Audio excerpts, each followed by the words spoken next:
Fala pessoal, tudo bem? Seja bem-vindo a mais um Comunicando Cash. Hoje eu, Matheus Júnior e meu amigo aqui Pedro Henrique. Boa noite, pessoal. Sejam todos bem-vindos ao 6º episódio do Comunicando Cast. Hoje a gente tem um tema aí Polêmico. muito polêmico, né? Qual que é o tema, Pedro? Vamos ver se você lembra. O cristão, Ah, pode ler não, Pedro. o cristão e a política. E quem que é o nosso convidado? Rodolfito, seja bem-vindo. Fala galera, tudo bem? Boa noite, obrigado, viu, Matheus? Obrigado, Pedro, pela oportunidade de estar aqui com vocês, conversando com o nosso público, né? Nossos telespectadores aí. Rodolfo, seja bem-vindo. E bora que o bate-papo hoje vai ser muito legal. A gente bolou aqui várias perguntas pro Rodolfo estar respondendo. Tem umas coisas boas pra falar aqui, tem umas perguntas viu? boas aí e eu espero que vocês estejam atentos, viu? Seremos muito amados e muito odiados por essas questões. Depois de hoje, o Brasil não será o mesmo. Bom, pra começar... Pelo menos os nossos amigos não serão os mesmos, né? Verdade. Bom, pra começar, Rodolfo, quem é o Rodolfo? Conta um pouquinho da sua história pra gente. Rodolfo é um sujeito que se descobriu em Deus, graças a Deus. Tem uma história de conversão, não muito longa, recente. Um menino que veio lá do interior, lá de Itapirapuã, Goiás. Vivi lá até meus 17 anos. Como um bom menino do interior, fui procurar crescer na vida. Veio para Goiânia para estudar. E aqui tomou muitos caminhos diferentes, né? A faculdade não foi concluída. Começou a servir na igreja, fez caminho vocacional, hoje está namorando, querendo casar, é funcionário público, tem 27 anos, gosta de servir a Deus, gosta de estar na igreja. É a maior alegria que o Rodolfo tem é ser católico e servir a Deus, com certeza. Uau. Amém. E Rodolfo, o porquê que desse tema, né? A gente bolou esse tema juntos, tá, gente? Né? Não foi só o Rodolfo que trouxe esse tema, a gente bolou esse tema junto. O cristão e a política. Eu quero primeiramente que o Rodolfo fale o porquê desse tema. Bom, primeiramente eu propus, né, junto com vocês, a gente chegou nesse consenso de falar sobre esse assunto, porque primeiro são os dois assuntos que eu tenho maior contato. Então, eu sempre fui muito ligado em política, sempre estive dentro da igreja, busquei me aprofundar um pouco, né, em estar em contato no que acontece, né, na vida da igreja, na vida do cristão. Tive contato com várias vertentes do cristianismo também. E no momento que a gente está vivendo, né? Então está surgindo muitas questões preocupantes ao nosso redor, né? Eu sei que vocês também são católicos, têm uma religião, e ao nosso redor, nessas eleições, está acontecendo coisas que não cabem para um cristão, né? Então eu vejo que os cristãos, especialmente os católicos, estão um pouco perdidos nessa briga eleitoral que está acontecendo nesse momento. Então algumas coisas precisam ser esclarecidas, as pessoas precisam entender algumas coisas para não ser contrário àquilo que é a sua fé, que é aquilo que é a sua religião. Que a religião não adianta, é uma das coisas mais importantes que tem pro ser humano, né? O ser humano em toda a sua história, independente da época, independente do lugar em que o ser humano habitou, uma das principais questões da humanidade é a busca por Deus. Então você pode pesquisar toda a antropologia, em todo lugar, de alguma forma, o homem procurou por Deus, né? E nós que somos católicos, somos cristãos, a gente tem uma resposta. A gente diz que conhece a Deus, que Deus se revelou, né? Uma só verdade, um só Deus. E a gente afirma para o mundo inteiro e quer evangelizar esse mundo inteiro. Então a religião é algo muito importante para o ser humano, para todo homem. Mesmo aquele que diz que não crê, existe uma angústia interior por não crer. No fundo é uma questão existencial. Então, quando o homem não está de acordo com a sua religião, com a sua crença, com aquilo que ele acredita, com a sua fé, isso gera uma angústia também, enquanto pessoa, enquanto ser. Então acho que por isso que é importante a gente conversar sobre esse assunto de a nossa fé, ser cristão e estar envolvido com a política. Porque, ao mesmo tempo que a gente é cristão, a gente é um cidadão, né? A gente está na sociedade e não tem como fugir disso. Amém. Bom, como você disse, você é católico. E pegando essa deixa, essa semana foi a semana que teve o dia de Nossa Senhora. E o que Nossa Senhora representa para você? Sim, dia 12 de outubro, né? Dia de Nossa Senhora Aparecida, padroeira do Brasil. Então, uma primeira coisa... Pode ser que algumas pessoas que estejam assistindo a gente não entendam o que são os títulos de Nossa Senhora, né? Então, Então, Nossa Senhora tem muitos títulos, mas é a mesma mãe de Jesus, certo? É a mesma Maria que aparece nos evangelhos. Porém, ela, por ter essa missão muito íntima com Cristo, com Jesus, ela também auxilia os seus filhos, os cristãos, nesse caminho de salvação. Então, ao longo de toda a história, Nossa Senhora apareceu em diversos lugares, né? Pela vontade de Deus, apareceu em diversos lugares, com muitas mensagens, com muitas profecias, com muitos ensinamentos que nos ajudam a estar mais próximo de Cristo. Então, por isso a gente tem Nossa Senhora de Fátima, que foi uma aparição dela lá em Portugal, na cidade de Fátima. Por isso que a gente tem Nossa Senhora das Graças, temos vários títulos de Nossa Senhora. Aqui no Brasil, muito popular é a Nossa Senhora Aparecida. Na verdade, o título é Nossa Senhora da Imaculada Conceição, né, que foi a imagem de Nossa Senhora da Imaculada Conceição, que foi achada no Rio, e que ganhou o título de Aparecida porque foi encontrada, né, naquele rio Paranaíba, lá em São Paulo, em 1717. E tem muitos significados essa aparição de Nossa Senhora. Mas, voltando para a sua pergunta, quem é Nossa Senhora para mim, né? Nossa Senhora foi muito importante, mesmo que eu tenha sido católico a vida inteira, eu fui batizado ainda bebê pelos meus pais, então eu cresci nos corredores da igreja, indo às missas aos domingos. Meus pais sempre tiveram uma vida muito presente na igreja, mas a fé é algo que é um compromisso pessoal que a gente assume, né? Então, durante o nosso crescimento, os pais educam a gente numa fé, mas chega um momento que a gente precisa se decidir. Então, Nossa Senhora teve uma presença muito forte na minha vida. Quando chegou essa hora, já tinha mudado para Goiânia, e assim, a vida foi mudando muito, né? Muitas questões vão acontecendo na cabeça da gente. Quando a vida começa a mudar, né? Os amigos começam a mudar, todo o seu estilo de vida muda. A vida começa a cobrar outras coisas também.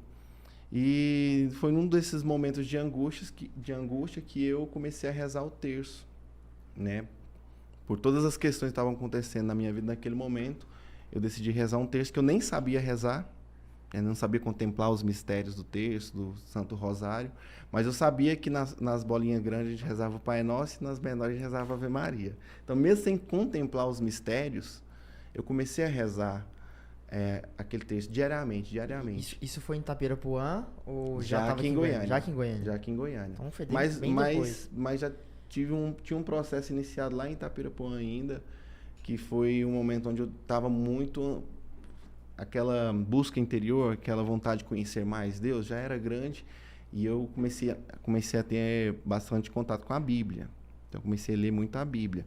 Mas o momento assim que me levou para uma decisão mesmo de buscar mais a Deus e tomar uma decisão de seguir esse caminho na minha vida, né, de ser servo, de buscar viver na vontade de Deus, foi a partir desse momento que eu comecei a rezar o terço, e aí as coisas se encaminharam e eu tomei uma decisão por completo mesmo de ser de Deus.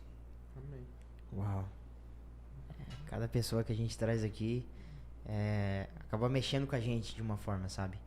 Porque cada um tem uma história diferente, né? A gente trouxe aqui o Pierre, tinha uma história assim íntima dele que ele compartilhou com a gente muito, muito forte, sabe? Muito profunda. A gente tem o Rodolfo aqui hoje também trazendo essa história sua de vida também. E isso, querendo ou não, impacta você aí de casa, impacta a gente também, Sim. né? Bora pra polêmica, gente. A gente veio aqui hoje pra isso. É polêmica, a gente veio pra polêmica. Brincadeira, gente. Teologia da libertação, né? Pra quem é católico, né? Se você não é católico, tem digo você pesquisar sobre o que é a teologia da libertação, mas aqui o Rodolfo também vai explicar um pouco pra gente sobre isso, né? Quero que você fale um pouquinho da teologia da libertação na igreja hoje católica. Então, para comentar um pouquinho sobre o que é a teologia da libertação, muitas pessoas não entendem, sabem que existe, né? Mas não entendem bem o que é isso. Eu queria dizer uma palavra para todos os cristãos, né? Os meus irmãos católicos, irmãos de outras denominações, em relação a cristão e a política, né? Que é o nosso tema hoje. Primeira coisa, a gente precisa não cair em desespero, a gente não precisa entrar em ira pelas coisas que acontecem, pelas injustiças, as inverdades que vão surgindo por aí, e entender que se nós somos cristãos, é porque nós temos fé, a gente tem fé em Cristo, certo? Então a gente tem uma fé que é sobrenatural, que ultrapassa esse mundo, que ultrapassa essa realidade humana e material nossa. Então a gente tem que saber que Deus é onipotente. É uma das primeiras coisas que a gente ensina na catequese, Mateus. Principalmente quando a gente vai ensinar ali sobre a Santíssima Trindade, que a gente começa a falar sobre as características de Deus, né? Deus é impossível de se explicar. Mas a gente explica algumas características de Deus. E uma delas, né, é que Deus é onipotente, ou seja, ele tem todo o poder. E ele é onisciente, ele sabe todas as coisas. Então, a gente tem que ter uma paz no coração, uma tranquilidade, né, que vem de uma sabedoria que é só Deus que pode dar mesmo, que independente do que aconteça aqui, nessas eleições, quantas eleições já não aconteceram nesse país e no mundo inteiro, e às vezes as coisas não vão bem mesmo, mas independente do que acontecer, Deus está no controle. Deus é todo-poderoso. E que se às vezes Deus permite que a gente percorra por alguns caminhos que trazem sofrimento, é porque de algum modo, pessoalmente e uma nação inteira também pode tirar um proveito bom daquilo para a nossa salvação. Senão Deus não permitiria. Então, de todo mal, nós podemos tirar um bem maior. Certo? Então, que a gente não caia nesse desespero que, se acontecer isso, é o fim. Não, calma. Né? Nossa meta é o céu, é a eternidade com Deus. Então, a primeira coisa que eu queria falar para todo cristão, toda pessoa que tem fé, não se desespere, porque Deus está no controle de tudo. E se é da vontade de Deus intervir, se nós que dizemos ter fé estamos fazendo por onde Deus intervenha na nossa história, no nosso país, Ele vai fazer. E se isso não acontecer, é porque a gente tem um bem maior para se tirar de tudo isso. Tá. Agora falando sobre teologia da libertação, eu falei que eu vim lá do interior, né? Vim lá de Itapirapuã. E interior é uma realidade que a teologia da libertação ela é muito presente, certo? Muito forte. Nas capitais também, mas nos interiores parece que é mais. E na minha cidade não foi diferente. Então eu cresci numa paróquia onde toda a mentalidade era de teologia da libertação. Então, o que é a teologia da libertação? É uma releitura que foi feita por alguns teólogos, filósofos que estavam dentro da igreja. No Brasil se destacou o Leonardo Boff e o Frei Beto, né? Mas também tem a participação de outros teólogos aí da América Latina. A teologia da libertação ela foi fundada através do PT ou não? Não, o PT nasce através dela.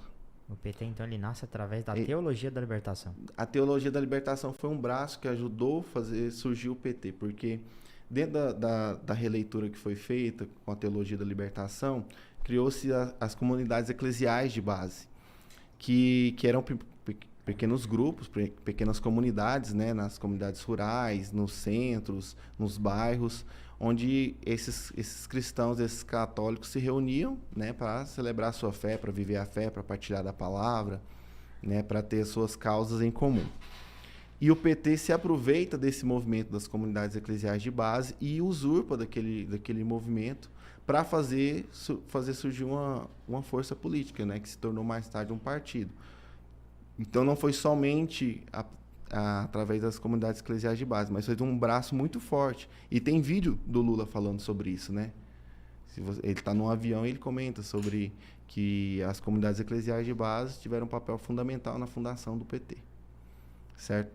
Então, mas às vezes o mais importante sobre teologia da libertação não é entender quem fundou, quando, ou eu acho que isso é um pormenor. Às vezes, se você tiver muito interesse histórico, vale a pena aprofundar para aprender essas coisas. Mas para você entender ao seu redor como é que essa teologia da libertação está acontecendo.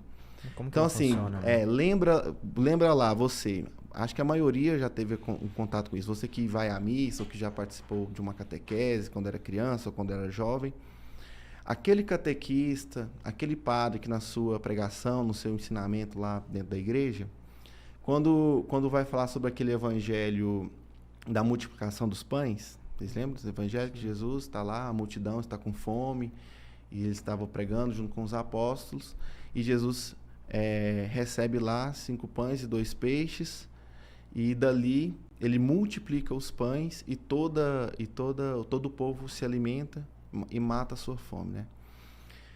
Quando é uma pregação genuinamente católica e cristã, o que a gente olha para isso aí e vê e entende? Jesus é Deus, verdadeiro homem. Então ele tem o poder, eu falei agorinha, Deus é onipotente, e Jesus é a segunda pessoa da Santíssima Trindade que se encarnou. Então Deus Todo-Poderoso, que tem poder sobre toda a criação, sobre toda a matéria, multiplica os pães e os peixes para que aquela multidão pudesse se alimentar. A teologia da libertação vai lá e faz uma nova interpretação do Evangelho.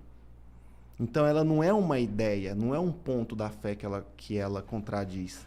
Ela faz toda uma releitura onde ela tira o sobrenatural, tira tudo aquilo que é transcendente na fé e reduz ao materialismo, reduz a um aspecto sociológico. Por quê? Porque o grande interesse da teologia da libertação é levar aquele povo que tem uma fé a uma luta de classes, certo? Então, o que o padre e o catequista da teologia da libertação vai ensinar? Não, Jesus não multiplicou os pães. Não foi bem assim que aconteceu. Na verdade, ali, ele ensinou a todos que cada um colocasse aquilo que tinha em comum e houve uma grande partilha. E a partir do momento que houve uma grande partilha entre todos, todos puderam comer, todos ficaram saciados. Você entende que ele pega esse aspecto da fé, que é um milagre, que é algo sobrenatural, dá uma interpretação sociológica para aquilo, acaba com o sentido da fé, certo? Então Jesus não é mais um Deus que tem todo o poder, né, que é onipotente. Jesus agora é um líder comunitário ali que propõe ideias legais. Uau. Basicamente, a teologia da libertação é isso, só que ela vai fazer uma releitura de toda a fé, todos os aspectos da fé. Por exemplo, a teologia da libertação não ensina que Jesus ressuscitou, certo? Quando lá vai ensinar na Bíblia, lá o evangelho da ressurreição de Cristo, não, mas não é que Jesus ressuscitou.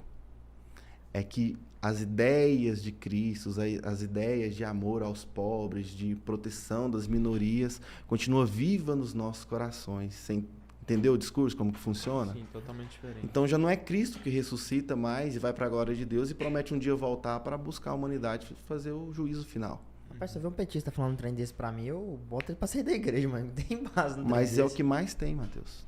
Caramba. Eu acredito que todos nós, assim, que temos alguma ligação com uma igreja católica, em algum momento, se não cresceu totalmente imerso nisso, como eu cresci, Eu cresci no berço totalmente.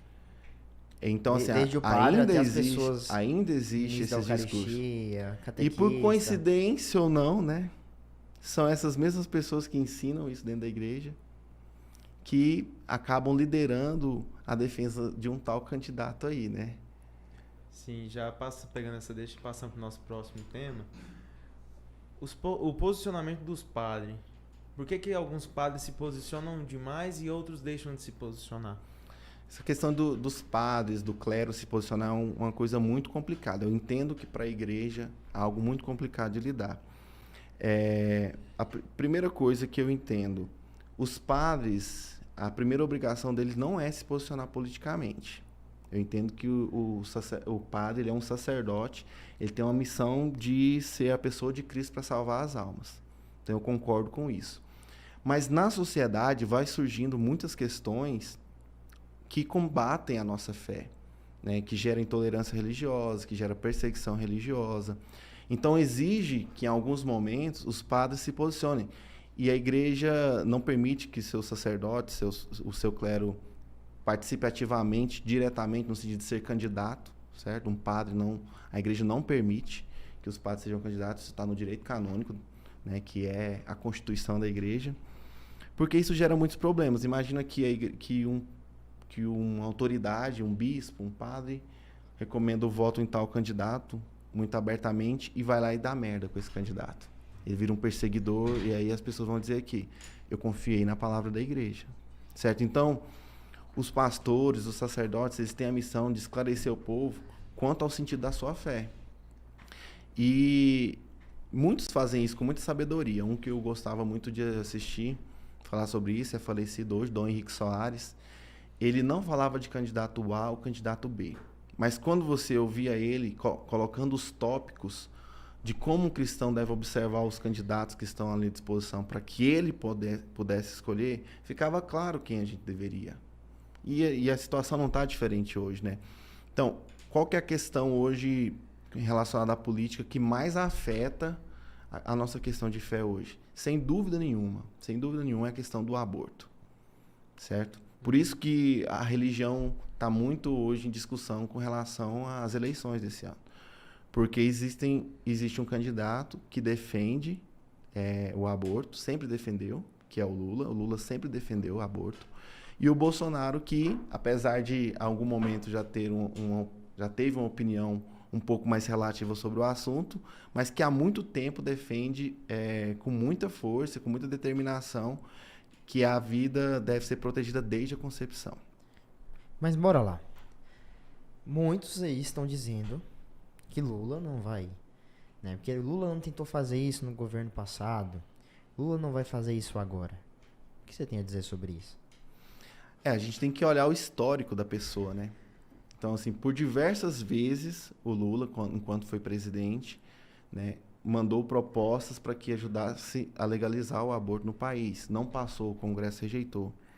Mas houve muitas manobras para que, de alguma forma ou de outra, os hospitais começassem a promover de alguma forma, certo? E, Matheus, tem coisa que é muito contraditória. A gente também tem que ter lógica. A vida tem uma lógica também, né? Inclusive, era uma matéria que se estudava antigamente, né? A lógica. Tem lógica uma pessoa ser contra o aborto, como o Lula agora está colocando no sua divulgação de campanha, e dizer assim, não, no fundo, eu sou contra o aborto. O que eu defendo é descriminalização do aborto. Cara, é a mesma coisa. Se você é contra alguma coisa, você não quer que aquilo seja descriminalizado. Porque, na verdade, o aborto é um assassinato. Você entendeu? É a mesma coisa que eu dizer assim, eu sou contra uma pessoa matar a outra, sou contra o assassinato. Mas é a decisão da pessoa se ela vai fazer aquilo ou não. A gente tem que descriminalizar isso aí. Eu sou contra assassinar uma pessoa, mas eu acho que aquilo não pode ser crime. Tem sentido isso? Então, assim, e as pessoas parecem que não conseguem ter mais lógica e observar que não faz sentido dizer que é contra aborto, mas ser a favor de descriminalização. Isso vai muito na mesma ideia do que ele mesmo falou, que a família é uma pauta que está muito atrasada. Ele disse isso também, né? Sim, e nesse mesmo debate foi onde ele falou sobre isso, né? Sobre essa questão também do aborto, né? Que, não, mas o aborto é uma pauta que tem que ser discutida. Agora eu não lembro a fase, mas foi nesse mesmo... Fala que a pauta da família, dos valores, é uma coisa muito antiquada. É isso mesmo que ele fala. Certo? Aí eu não entendo alguém que tem valor familiar, e eu conheço pessoas assim, sabe? Que tem valor familiar, são pessoas boas, são pessoas que realmente, eu vejo como pessoas boas, que querem o bem, mas de algum modo estão cegas de um ódio por um dos candidatos, né? Estão cegas de ódio pelo Bolsonaro e, cara, passa por cima disso tudo e apoia um cara desse. Justifica um voto num cara igual o Lula, que é contra, fala que a família é uma coisa antiquada, né? Agora ele é contra o aborto, né? Ele não é a favor, mas só a favor da descriminalização. Que é a mesma coisa. Ficou bem soft agora, né? Então, assim, só pra gente, já que a gente está falando de igreja, de fé, cristã política, que eu trouxe meu catecismo, né? Catecismo da Igreja Católica. Isso aí, Na dúvida, gente, existem os padres, os bispos, o Papa, ele pode falhar em matéria de moral, ele pode falhar em matéria de ciência. Em várias matérias, os padres, os bispos, o Papa pode falhar, né? O Papa nunca é infalível em matéria de fé, certo? Isso é garantido pelo Cristo, pelo Espírito Santo que o assiste. Mas nas outras matérias, ele pode falhar. Então, às vezes o cristão fica perdido porque escuta, o padre tal está falando isso, o outro padre está falando aquilo, o outro... Você entendeu? Por onde que a gente tem que se guiar? A doutrina oficial da igreja é essa daqui, Catecismo da Igreja Católica. Temos muitos outros documentos também, temos o Código de Direito Canônico, tem outras encíclicas e etc. Mas o que na doutrina oficial se fala? Aqui no parágrafo 2270 do Catecismo diz assim, a vida humana deve ser respeitada e protegida de maneira absoluta a partir do momento da concepção. Desde o primeiro momento de sua existência, o ser humano deve ser reconhecido, os seus direitos de pessoa, entre os quais o direito inviolável de todo ser inocente à vida. Então, assim, há alguma dúvida? Isso aqui é a doutrina de sempre da Igreja Católica? Há alguma dúvida de que a Igreja rejeita absurdamente o aborto? Não existe nenhuma dúvida sobre isso. A Igreja relativiza de alguma forma esse tema aqui? Certo? Então, se existe alguma pessoa na igreja, pode ser uma pessoa que você julga ter uma conduta boa, uma pessoa legal, uma pessoa do bem, mas que fala contrário disso aqui, ela não está em consonância com a igreja. Incoerência, né? Coerência. Pegando nesse gancho, né? A gente já falou sobre teologia da libertação, a gente já falou aqui sobre os padres posicionamentos, né? E sobre a CNBB, né? Hoje também é um grupo aí que tem grande maioria dos padres, né, que são vinculados à teologia da libertação, né? E que muita gente repudia muito, né, o que a própria CNBB coloca. Atualmente ela lançou uma nota, né, onde ela não se posicionava, mas em alguns meses atrás ela já estava se posicionando. Então eu achei muito estranho, né, essa nota atual de agora, dela não se posicionar, né, e falar que políticos estavam usando o nome da igreja para poder ganhar votos e tudo mais. Só que é muito estranho, eu acho que contradiz, porque há algum tempo atrás, alguns meses atrás, ela se pronunciou, se posicionou. Eu até pensei, caramba, será que tem algum conservador que tá mexendo na rede social da CNBB? Porque é muito estranho. Então é isso, Rodolfo, vamos falar sobre a CNBB. Acontece que a CNBB é o Colégio Apostólico aqui do Brasil, né? A Federação Nacional dos Bispos do Brasil. Eu tenho eu acho que todo católico deveria ter um pouco de cuidado ao falar da CNBB. Não é fazer vista grossa com as coisas erradas e ruins que acontecem. A gente não precisa fazer vista grossa. Mas a gente precisa entender que a igreja, enquanto a gente não entender a igreja como uma família, a gente vai ter um comportamento ruim. Porque, por fim, o que é a igreja? A igreja é a família de Deus, o corpo de Cristo, né? Nós somos criados para viver eternamente com Deus como o quê? Como família, certo? Então, se a gente entende a igreja como uma família, a gente tem que ter muito mais cuidado para falar sobre os nossos bispos. E eu acho que é uma falta de pudor que às vezes acontece dentro da igreja.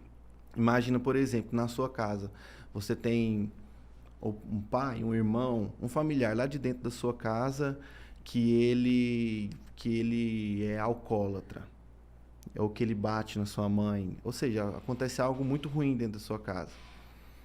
Cara, você não vai sair falando para todo mundo do seu pai de qualquer forma. Por mais que ele tenha aquele defeito, aquele problema, aquele vício, Vai defendê-lo. é o pai, é o irmão, certo? Então, quando a gente entende que a igreja é uma família, a gente deveria olhar para os nossos bispos e entender que eles são pais, independente dos erros que eles tenham, entendeu? Então, acho que falta um pouco a gente compreender um pouco a igreja como família. Então, ao se referir objetivamente a um bispo, tem muito respeito pelos bispos. Mas, realmente, assim, não fazendo vista grossa, a CNBB tem posicionamentos muito ruins, porque tende muito para um lado. Então, imagine uma eleição como essa, onde está em risco a aprovação ou não aprovação de um aborto. Claro, não é a votação lá no Congresso que está acontecendo agora, mas um presidente da República tem muito peso para que uma lei seja aprovada. E tem um candidato lá que quer aprovar aborto no país, e a CNBB solta notinha dando mais ênfase em questão ambiental. A defesa que a CNBB está fazendo com relação ao aborto está sendo muitíssimo fraca. Então, nisso a gente percebe o quê? Uma tendência de querer favorecer o candidato da esquerda. O que mostra o viés de esquerda que tem dentro da CNBB. Certo? Então, assim, é uma chaga que a igreja carrega. A gente precisa rezar pela santidade dos sacerdotes, dos bispos, né? Mas tem esse viés, com certeza. Eu estou vendo muito isso.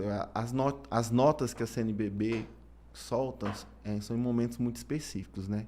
Sempre que tem algo que remete à figura do presidente Bolsonaro, ela vai lá e solta uma notinha. Sempre. Agora, quando determinado candidato faz falas absurdas, não tem notinha. Então, assim, tá enviesado? Tá enviesado. Mas tem excelentes bispos lá. Isso é importante a gente falar. Existe vozes lá dentro de bispos que realmente defendem a sã doutrina com muita coragem, né? A gente pode citar aqui o Dom Adair, que é aqui de Goiás, bispo muito forte, que defende essas coisas com muita firmeza, né? Eu também conheço um frei também, de Brasília, que faz parte também da CNBB, e quando eu sentei pra conversar com ele, tomando vinho em Brasília, foi muito legal e eu enxerguei o posicionamento dele totalmente diferente. Ele abriu minha cabeça também referente a essa questão, né? Que sim, é enviesado, mas tem muitos padres lá dentro que são muito bons. Tem. Né? Então, acho que a gente, como católico, a gente precisa rezar pelos nossos bispos e ter muito respeito ao se dirigir a eles especificamente. Por exemplo, não vou citar determinado bispo, falar que ele é isso, que ele é aquilo, que ele denegrir a imagem dele, por mais que ele esteja tendo uma conduta errada. Né? E eu, como fiel, diante de um bispo, eu sou um leigo, sou um filho, eu tenho que ter um respeito maior. Sim. Você falou agora da CNBB e as escolas. Tem muito professor que está se posicionando dentro da sala de aula, e escolas de fundamental e de faculdade. Se posicionando, você foi muito generoso, né? Você foi muito bonzinho com os professores, porque assim, nas escolas o que acontece não é posicionamento. Primeiro que não precisava se posicionar dentro da escola, porque tá cuidando de filhos dos outros. Não precisava, não deve. Não deve. Não deve. E eu vi um vídeo. Mas não é se posicionar, Pedro. Na verdade, eles militam a ponto assim, eles contradizem, enfrentam o que os pais ensinam em casa e fazem as crianças, os jovens querer aprender diferente daquilo. Quem tem direito sobre a educação dos filhos são os pais. Sim, eu vi um vídeo, uma professora fez tipo uma votação lá de criança acho que não tinha nem 10 anos. Aí todo mundo colocou Lula, Lula, Lula. Quando ela tirou um Bolsonaro, ela meio que ofendeu a criança. Sim. Não teve Eu vi esse vídeo. Eu não lembro como é que que foi a ofensa dela, mas eu vi esse vídeo também. Pois é, eu fiquei indignado, porque é a opinião da criança. Então, assim, com certeza vem dos pais também, né? As escolas, na verdade, estão tomadas, né? Então a gente sabe que desde o regime militar, os militares, a força, né, com a sua força militar, defendeu e protegeu o país da dominação socialista, comunista, porque ia haver uma revolução armada aqui no país e os militares não permitiram. Mas, para não arrumar muita confusão, deixou aquele pessoal lá todo na universidade. Né? E é o nosso grande problema hoje, porque os professores vêm de onde, né? Então, assim, cara, eu poderia fazer uma retrospectiva um dia com mais cuidado, mas eu acho que 90% dos meus professores são esquerdistas. 90%. 90%. E isso vem por quê? Porque a universidade está tomada. E a universidade forma os pedagogos, forma os professores de história, professor de tudo. Cara, é tão incrível que eu fiz faculdade de engenharia um tempo, né? Um curso que eu não finalizei, mas eu estudei engenharia numa faculdade particular sobre uma matéria de exatas, né? Que é a engenharia. O professor dava conta de falar da Igreja Católica lá dentro. Cara, eu não sei como que ele achava um meio de pegar uma matéria de cálculo para falar da igreja. Cara, tinha isso nas provas. Agora, será que não está enviesado? Cara, então assim, tem muito trabalho. A guerra, na verdade, é cultural, você entende? Sim. E é a longo prazo. O pessoal pensar que uma eleição... se o Bolsonaro perder, tá tudo perdido. Não, cara, tem trabalho demais. Tem trabalho demais. Uma eleição é pouca coisa. Essa é muito importante. Mas o trabalho é muito longo. O povo tá falando que essa é a eleição mais importante da história. É a eleição mais importante? Eu concordo, porque desde a redemocratização e tudo mais, a gente nunca viveu um momento assim, a esquerda tomou conta, a gente teve várias eleições que só tinha candidato à esquerda. Né? A gente fala que acontecia lá no Teatro das Tesouras, né? 2 lâminas em lados opostos que faziam o mesmo corte. Então, a gente pensava que PSDB e PT eram oposição. Na verdade, a esquerda tomou conta da política do país. E o Lula se elegeu nesse contexto. Então, o Lula, ele caiu nas graças de ser presidente, de ser popular. E não implantou a revolução, não implantou aquilo que o socialismo realmente quer implantar. Certo? Ele gostou de estar no poder ali, sendo aclamado por todos. E chegou num momento onde a Dilma foi uma péssima presidente, né? E não conseguiu se sustentar no poder. Houve um impeachment e o PT saiu do poder e surgiu um louco chamado Bolsonaro, falando coisas que estão no coração do brasileiro, defesa de pátria, família, patriotismo, né? E liberdade. O conservadorismo, ele levantou uma bandeira que não existia há muitos anos, há décadas não existia. E o povo se identificou com aquilo, ainda mais porque a gente vivia aquele sentimento de anticorrupção. Ou seja, a esquerda, ela teve a oportunidade de estar no poder e não implantou a revolução que ela deveria ter implantado, que o Foro de São Paulo programou de implantar. E se o Lula voltar, essa que é a grande questão. Ele não vai perder essa oportunidade. Então, assim, vai ser à custa de muito sofrimento para o povo para a gente impedir que se implante uma revolução socialista no país. Nos moldes de Venezuela, nos moldes de Cuba. É porque a nossa geração não viveu isso, né? A gente não acredita que isso pode acontecer. Né? Há pouco tempo a gente não sabia o que era guerra, a gente não sabia o que era pandemia. A humanidade já tinha vivido isso. Mas a gente não conhecia, a gente viveu uma pandemia, a gente viu quanto que foi terrível. E agora a gente está vendo uma guerra aí afetar aí o mundo inteiro, a guerra da Ucrânia. E as pessoas pensam que é uma coisa muito fora da caixinha, está muito longe da gente. Então, gente, o Lula sempre trabalhou pelo socialismo. Inclusive, ele foi um dos maiores articuladores do socialismo, do comunismo no mundo, porque quando ele foi presidente, ele financiava isso, né, nos países da América Latina. Ele financiava Cuba, financiava Bolívia, financiava todas essas questões. Então, é uma questão muito...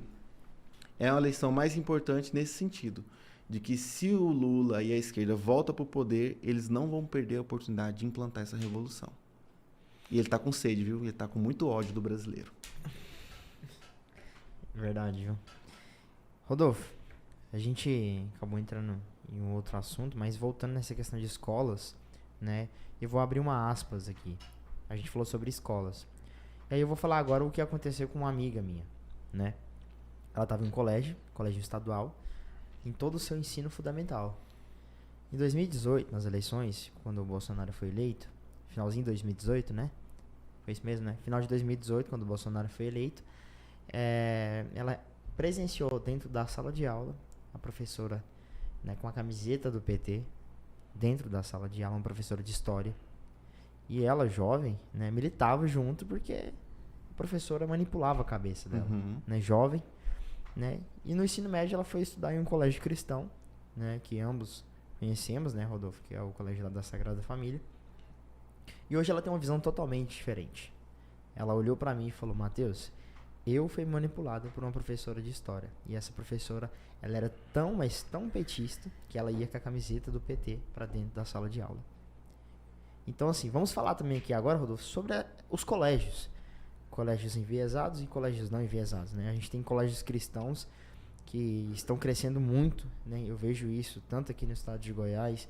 Eu fui para Curitiba também, conheci alguns colégios estaduais e também conheci alguns colégios lá particulares cristãos também, né? E a gente vê que os pais se preocupam muito com isso, né? Muito mesmo. Então, gostaria de falar também sobre esse assunto. A primeira coisa que eu diria para os pais é muito cuidado na hora que você vai escolher um colégio para o seu filho.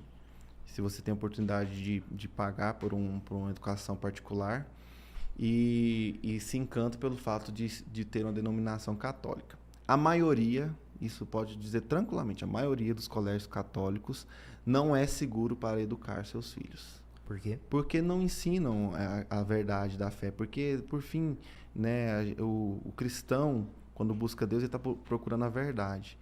E, na verdade, nesses colégios católicos, eles estão todos cheios de ideologia. Não está tendo esses cuidados, então, entendeu? Você acredita que e colégios tradicionais, assim, que levam nomes da igreja, entendeu? Então, muito cuidado, que a maioria dos colégios ditos católicos, eles não estão seguros para ensinar realmente algo que vai ajudar seu filho a crescer na fé. Na verdade, vai ajudar ele a ser um militante. E os pais ficam surpresos quando os filhos ficam adolescentes e eles se tornam militantes de esquerda. O que eu fiz de errado? Eu tô pensando aqui agora, falei, uai. São poucos. E, na verdade, os colégios bons e seguros que professam, que são esqueci o nome, tem uma denominação, né? Que são devocionais, esqueci o nome. Tem um nome quando o colégio tem um viés de religião. Eles estão surgindo agora. Inclusive, tem um cara aqui no Brasil que está fazendo um trabalho muito bonito, muito forte de ajudar a criar esses colégios, entendeu? Então, eu acredito que daqui para frente vai começar a ter, em número maior, colégios que realmente sejam seguros para educar um filho na fé. Mas você acha que esses colégios não cristãos, né? Perdão, os colégios cristãos, perdão, que vieram lá do passado, eles vieram mais com esse viés conservador e com o tempo foi mudando? Ou você enxerga que desde o tempo ali da monarquia já funcionava dessa forma? Eu nunca estudei a profundo para poder dizer do tempo da monarquia. Mas esses colégios, ao longo do tempo, se perderam. Porque a gente tem tradições educacionais muito antigas, né, da igreja aqui no Brasil. Então, assim, foram se perdendo com o tempo, né? Porque foi deixando entrar ideologia lá. Entendeu? Tanto faz o professor. O professor formou em geografia, ele entra lá para lecionar a matéria de geografia. Mas, na verdade, ele foi formado na escola de militância da esquerda, que é a universidade, entendeu? Sim. Então, falta esse cuidado, né, na escolha do material didático, certo? Porque acha que é caro, é bom, não é verdade, não é assim. Na verdade, eu vejo muito pai inocente aí, eu tenho contato direto com eles, porque lá na catequese, né, dei muita catequese para adolescente, os pais acham que estão pagando rios de dinheiro para a educação e, na verdade, ele está formando o filho dele para ser um militante. Não, agora vamos passar já para o nosso tema principal, né? Que é a eleição desse ano. Para você, qual foi a figura pública que mais te surpreendeu esse ano? Cara, muita gente vai rir ou me odiar por isso, mas a figura mais legal dessa eleição, na minha opinião, é o Padre Kelmo. Sério, cara, o Padre Kelmo. E, na verdade, ele conseguiu chamar essa atenção. Não acho que não é só eu que voltei a olhar para ele nesse sentido. Ele vem do partido lá do PTB, tinha número suficiente no Congresso para ter o direito de participar dos debates. E a gente viu, através do Padre Kelmo, algo que a gente não via nas outras eleições, né? Porque na eleição de 2018 era o Bolsonaro sozinho, apanhando de todo mundo lá nos debates, né? A esquerda toda lá, um fazendo linha auxiliar para o outro. E o Padre Kelmo quebrou essa coisa de ser todos contra um. Tinha mais do que uma voz para defender as coisas conservadoras, né? Defender a direita, as ideias da direita. Então, o Padre Kelmo, ele não é um padre católico da Igreja Romana, né? Da nossa Igreja Católica, que nós fazemos parte. Ele é de uma igreja ortodoxa do Peru. E aí eu não sei, preciso ser honesto e dizer que eu não sei a validade da sucessão dessa igreja. Eu sei que várias igrejas ortodoxas que estão no Brasil já soltaram nota falando Padre Kelmo não é da nossa igreja, não é da nossa igreja. Mas lá dentro dessa igreja ortodoxa do Peru, não sei qual que é a validade da sucessão apostólica dessa igreja. Ele é um sacerdote, ele é um padre lá, certo? Mas o que mais me impressionou no Padre Kelmo? Cara, ele defendeu as questões da nossa fé católica, as questões do sacerdócio, como eu vejo poucos padres da nossa igreja defender, com a coragem que ele fez, sabe? Os nossos padres não podem ser candidatos, gente, os nossos da igreja romana vinculados ao Papa, mas o Padre Kelmo, cara, ele teve as melhores falas para mim, e ele defendeu o sacerdócio de uma forma corajosa e valente, como eu não vejo nos nossos padres às vezes, certo? Então isso me admirou nele. Quase votei nele, viu? Mais um debate eu votava. Tá. Além do Padre Kelmo, a gente tem vários personagens também nessa política, né? A gente tem aí o Nicolas, a gente tem aí o Bernardo também, que é um jornalista, né? Não foi candidato, mas também que tem grande influência. A gente tem aí também o Olavo de Carvalho, faleceu há pouco tempo agora atrás, mas é um grande nome pro conservadorismo brasileiro. A gente tem que voltar a fazer os adesivos e a camisa do Olavo tem razão. Olavo tem razão. Porque, cara, a gente tudo que ele falava. Tudo que ele falava. Realmente, o Olavo tem razão. E a gente tá vivendo isso agora. Ele fala, uma das coisas que o Olavo de Carvalho falava era que não adianta, porra, né? Ele falava desse jeito, né? Vocês quererem dominar ganhando o cargo mais alto, a cerejinha do bolo, que é a presidência da República, sendo que todas as estruturas estão dominadas. E a gente está vendo aí que o Bolsonaro mal governou, porque o Congresso era contra, a mídia era contra. Então, cara, foi um inferno para o Bolsonaro governar. Um verdadeiro inferno. Então, por quê? Porque toda a estrutura já era contra. E aí agora chega na eleição, cara, se o Bolsonaro vencer essas eleições vai ser a duras penas, porque todo o sistema tá contra. Poder judiciário, a mídia, certo? As universidades, tá tudo tomado por eles. Então, isso o professor Olavo falava, né? Não adianta querer, é um trabalho de muitos anos. Tem que dominar as estruturas primeiro. E o Matheus, Recuperar. E o Matheus estava conversando hoje também sobre o Enéas, né? O que o Enéas falava há 20 anos atrás, a gente está vivendo hoje. O Enéas é o melhor presidente que o Brasil não teve, né? Acho que todo mundo que viveu essa época, eu era menino quando o Enéas era candidato, e ele era ridicularizado, né? Porque ele tinha uma figura bem exótica, e, meu nome é Enéas. Eu lembro de assistir as propagandas eleitorais Posso dele. estar meio enganado, mas a figura dele me lembra muito o Mourão. O jeito dele falar. Se não me engano, o Enéas também tem formação militar. Tenho quase certeza disso. É isso, né? Tem. Vou pesquisar aqui, mas tem. Acho que tem sim. Na verdade, a formação do Enéas, nunca tivemos um presidenciável com a formação que ele teve. E aí hoje, né, quantos anos depois que Enéas foi candidato à presidência? Lá foi no início dos anos 2000, acho que 2002, 1990. Escola de Saúde do Exército, em 1958, no Rio de Janeiro. Então, ele tem formação militar. Formou-se como terceiro sargento auxiliar de... Hoje... Ixi, agora o nome é complicado. Sendo no primeiro lugar da sua turma, em 1960 iniciou seus estudos na Escola de Medicina e Cirurgia do Rio de Janeiro. Hoje eu vejo algumas reportagens do Enéas, né, das coisas que ele falava e as pessoas colocavam ele como louco, como um cara assim que não estava com o pé na realidade, mas na verdade o Enéas ele estava muitos anos à frente.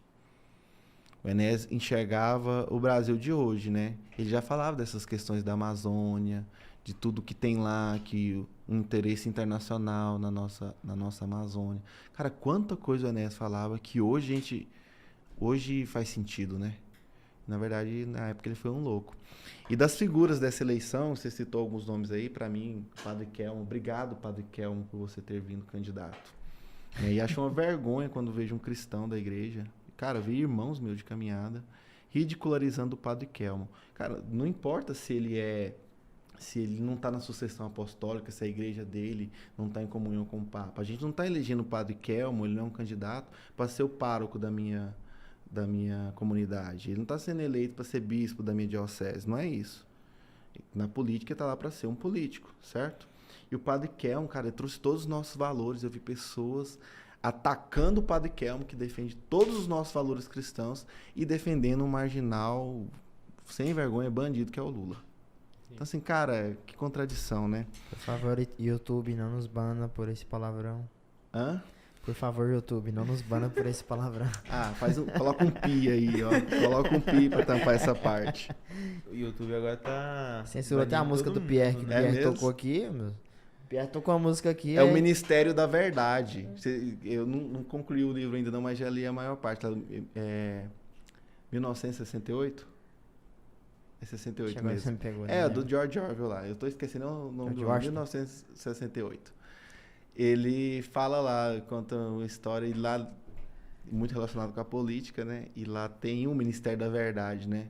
E tá querendo criar o Ministério da Verdade aqui no Brasil. O Alexandre de Moraes mesmo tá à frente aí, né? Ele se propõe como para ser ministro da Verdade, porque ele que julga o que é fake news, o que não é fake news. Sim. Tem uma investigação muito fora da Constituição, das leis, do ordenamento jurídico correndo por aí.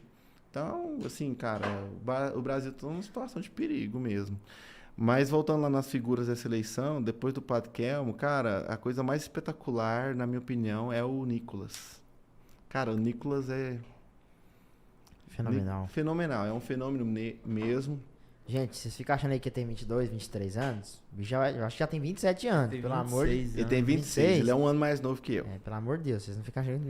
Ele só não tem tamanho, mas tem idade. Formado já, em direito. O Nicolas, ele vai ser muito perseguido mesmo. Você vê que a oposição já tá fazendo um pente fino na vida dele para ver se acha alguma coisa para destruir ele. Por quê? Porque eu vejo que o Nicolas, depois do Bolsonaro, não tem nenhuma figura que vem depois, assim, que vai herdar esse sentimento político, tudo que há em torno do Bolsonaro, né, que os eleitores colocaram, que os cidadãos colocaram. Mas Bolsonaro vai passar. Né? E eu não acredito que nenhuma figura dos ministérios, nenhum dos filhos vai herdar essa força política que é do Bolsonaro. E eu vejo que o Nicolas tem esse potencial para ser esse herdeiro, tanto pela idade que ele tem, tanto pela forma que ele sabe defender, né, essas ideias, esses valores, esses princípios. E, assim, se tudo der certo, eu penso que o Nicolas vai ter um bom mandato de deputado federal, será um senador, quem sabe, na próxima eleição, e pode vir um dia ser nosso presidente. Eu vejo isso, assim, como uma realidade muito, muito forte mesmo, não é algo aleatório, muito lunático, não. Certo? Então, a esquerda, olha o tanto que a esquerda é baixa, né? Eles, a fim de querer manchar a reputação do Nicolas. Cara, vocês viram o que aconteceu nessa semana? Eles pegaram vídeos de atores pornô, ator pornô gay. Eu vi. Com a figura de um ator pornô gay que tem alguma fisionomia que lembrasse, que parecesse o Nicolas. E soltou por aí, né, na internet, dizendo que era o Nicolas. Não, e a imagem, olha que baixaria, pode cara. falar aqui sobre a imagem, né? Mas a imagem mostrava esse homem, esse ator, com a boca naquele lugar. Então, assim... Então, assim, muita Cara, baixaria, como assim, cara. mano? Não tem- No sentido de manchar a reputação dele. Mas é um jovem cristão, eu vejo ele como um exemplo de cristão, não é católico, né? Ele é, se não me engano, ele é batista, é de uma igreja evangélica, mas se posiciona muito bem. E vejo ele muito coerente com a vivência da sua fé. Ele é realmente alguém que vive a fé. O Bolsonaro não é. O Bolsonaro defende os nossos valores, os nossos princípios. E o Bolsonaro está muito alinhado com os nossos valores e princípios. Mas na vivência da fé, o Bolsonaro não é um grande exemplo. Sim. Ele não é um presidente que vai à missa todo domingo, já teve vários casamentos, na sua condição não poderia receber a Eucaristia. Não sei se o Bolsonaro se confessou. Tem vários padres ao redor dele aconteceu agora. ontem Então o Bolsonaro precisa né? muito ser catequizado, com certeza. Aconteceu ontem em Aparecida, né? O bispo pediu pra ele não comungar. Achei bem engraçado isso. Ele respeitou, foi muito humilde. Sim, né? tá correto. E não comungou. Tá correto, né? Então, não sabia desse detalhe não, mas tá Foi, correto. o bispo chegou nele antes da missa e pediu Porque pra a ele gente não que é comungar. católico, a gente sabe que a gente tem... Agora o Tarcísio não, o Tarcísio sempre vai à missa, né? Ele já comunga e tudo mais. Quando a gente tava lá no PHN também, ele foi à missa, né? Então, Agora- precisa ter essa coerência. E vejo que o presidente Bolsonaro, pelo menos nesse sentido, ele respeita muito. Ele tem um respeito muito grande.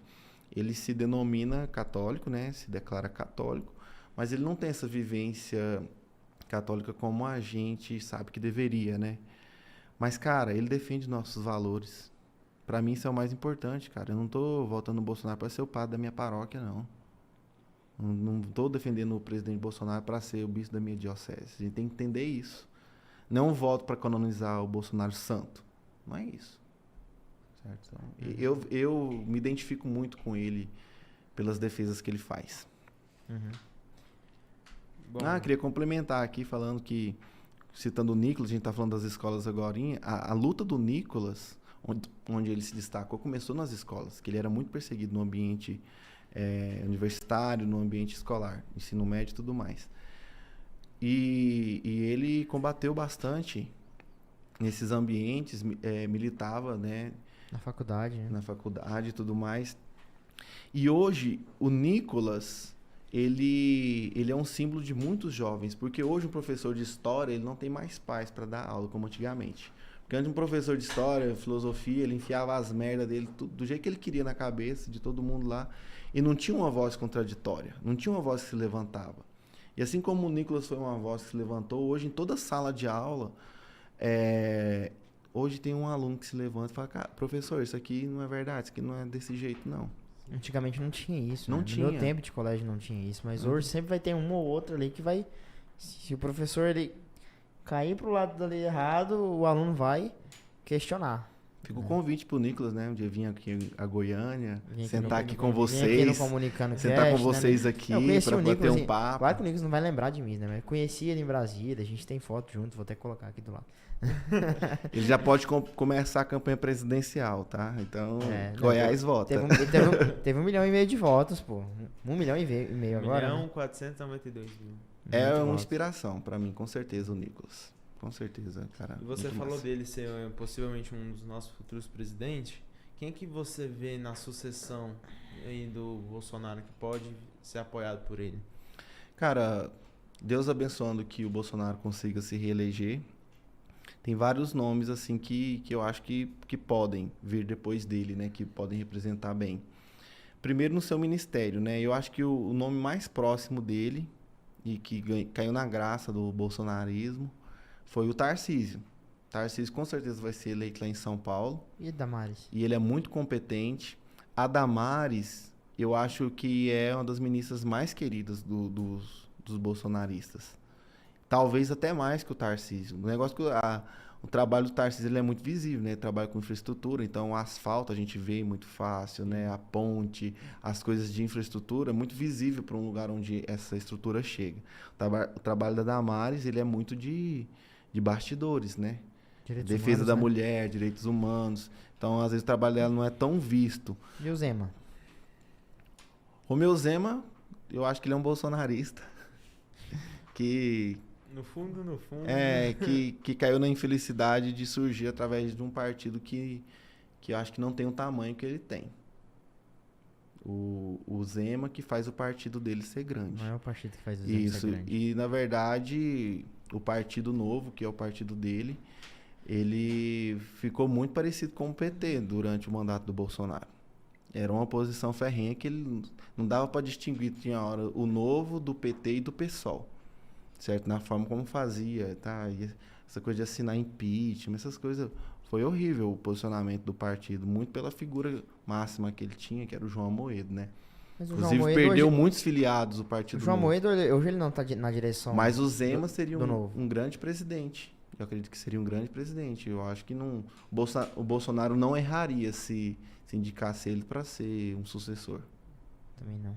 Então esses nomes que a gente acabou de falando aqui, né? Tarcísio, né? Damares, a gente citou aqui também o Zema, são bons nomes aí que possivelmente, caso o Bolsonaro seja reeleito, possa vir, né? Caso ele também não seja reeleito também, né? Possa vir também, né? Tarcísio fazendo um bom trabalho em São Paulo, né? Mas a gente estava até conversando ontem, né? Eu e o Pedro, né? São Paulo é um estado muito grande, né? Grande, precisa de 8 anos assim para cuidar bem. E ele... Seria importante para o Estado, né? Sim, eu conheço bastante São Paulo. Osasco, principalmente, você conhece, né?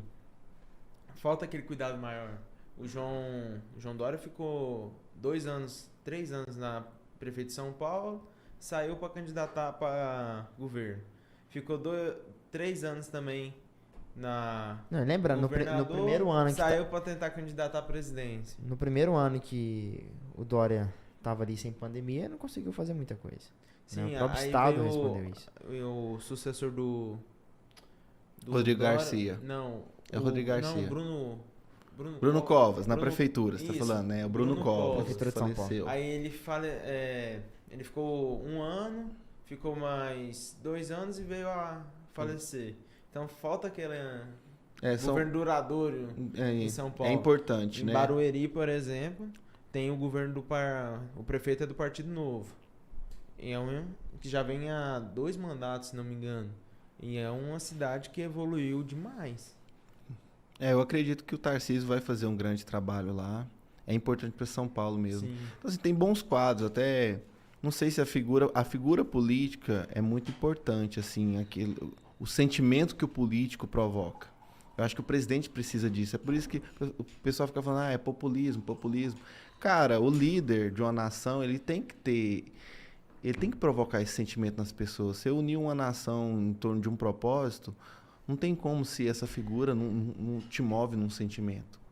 O ser humano é movido por sentimentos assim também. Sim. A gente não é puramente razão. E é por isso que o Bolsonaro, com todo defeito que ele tem, ele deixa a gente... Cara, ele deixa a gente unido com ele ali, porque tem uma energia forte, aquele homem tem uma presença muito forte. Eu fui no 7 de setembro lá em Brasília, e ele passou, assim, cumprimentando toda a população que estava lá, né? E ele tem uma presença muito forte, como líder, né? Como chefe. Então, o próximo sucessor do Bolsonaro também tem que ter essa presença. O Tarcísio tá ficando bom de palanque, bom de discurso. Ele tá asfaltando o Haddad lá nos debates. Rapaz, tá asfaltando e bonito, né? Asfaltando. E passa e volta ainda. Asfaltando o poste. Ô, Rodolfo, fugindo aqui um pouquinho do tema, o Pedro acabou de me mostrar aqui agora. PF abre inquérito contra institutos de pesquisa a pedido de ministro da Justiça, né? O que você tem para falar sobre isso? Sobre essas pesquisas que a gente sabe que influencia muito, muito mesmo na vida das pessoas. Que a pessoa pensa, vou votar, esse que já tá na frente, vou votar nele. Então as pesquisas tendem a influenciar muito, né? O brasileiro, a maioria dele não é muito politizado ainda. Às vezes o brasileiro em geral acaba se envolvendo com política mais na época de eleição, porque assim, as paixões aparecem, né?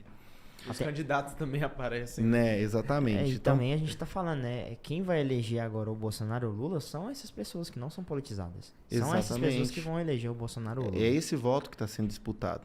Porque o eleitor de esquerda já sabe onde que vai votar. O conservador que está defendendo seus princípios, sua religião, já sabe quem vai votar. Agora, essas pessoas que estão ali no meio do caminho, que não entendem muito de nada, e então tem uma tendência muito forte no Brasil de ter o voto útil. Cara, eu conheço um monte de gente que fala assim, eu vou votar em tal, porque não quero perder meu voto, ele está na frente das pesquisas, e o Lula levou muitos votos nesse primeiro turno, por conta dessa conversa que ele ia ganhar no primeiro turno. Sim. Inclusive, foi um estelionato eleitoral, porque o Ciro Gomes e a Simone Tebet tinham potencial, apesar que eu detesto eles e as ideias deles, tá, o que eles representam, mas eles tinham um potencial muito grande com essa coisa de nem Lula e nem Bolsonaro para ter muitos votos. A Simone Tebet teve uma fala dela no debate, eu acho que do SBT, que eu achei muito interessante. Ela falou que queria trazer unidade no país. Só que dentro dos partidos da coligação dela, ela não trouxe unidade. Ela não foi escolha definitiva de todos os partidos. Ela não teve unidade para ser a candidata. Isso. Começa por e aí, ela né? queria trazer unidade. Então, assim, eu acho que é uma figura ridícula a Simone Tebet e o Ciro Gomes. Mas eu acho mais ridículo ainda a Simone, porque o Ciro a gente sempre soube quem era. A gente sempre soube que ele foi ministro. Pra mim, Lula, agora acabou com o Ciro. Acabou. Acabou, não tem Agora, mais. O Ciro tem que se esforçar para ser deputado federal na próxima, igual fez a Marina, igual fez o Aécio Neves. Porque, olha, o que ele tinha que fazer pra candidatar a presidente na próxima e ser eleito? Ele tinha que ter ficado em terceiro lugar, obviamente. E ele não podia se alinhar de forma alguma ao PT, porque ele meteu o pau o tempo inteiro no PT. Não, acabou, ele tá queimado com Aí todos vai os lá e públicos. se alinha. Não, então O Ciro tá no mesmo nível do João Dória. O João Dória é o único político do Brasil que consegue unir o Brasil. Porque todo mundo odeia o João Dória. Ele era capaz de unir o Brasil. Então, a Simone, para mim, é uma figura ridícula, porque veio com esse discurso de unidade que ela não representa. E, por fim, muitos dos nossos irmãos de fé, de igreja, de caminhada, o Matheus, caíram no discurso da Simone Tebet. Mas, cara, ela falou abertamente que ela é feminista e defende o aborto, mano. Você entendeu? Então, e tem o feminismo dela, as né? pessoas não estão atentas com isso, porque o feminismo é isso, né? É uma metamorfose ambulante. Cada um pode ter o seu próprio feminismo. Eu sigo o meu feminismo. Aí nessa eu gostei, o Padre Kelmo. Mas quer dizer que você tem o seu feminismo? O feminismo é um só. Não tem católica feminista, não existe isso. A católica feminista é a bola quadrada do Kiko, né? A mesma coisa. Então, a Simone, ela é uma esquerdista, uma feminista, defende aborto. Cara, precisa de mais o quê? Porque, assim, só de olhar esses fatos, pra mim, ela já tá em pé de igualdade com o Lula, certo? Ela é uma linha auxiliar da esquerda, certo? Então, são as figuras, pra mim, graças a Deus, não viraram nada e já caíram em descredibilidade. Bom, agora vamos mais para jornalismo, pegando essa parte. Alguns sites, Meios de comunicação, foram plataformas censurados, principalmente a Brasil Paralelo e agora a Gazeta do Povo.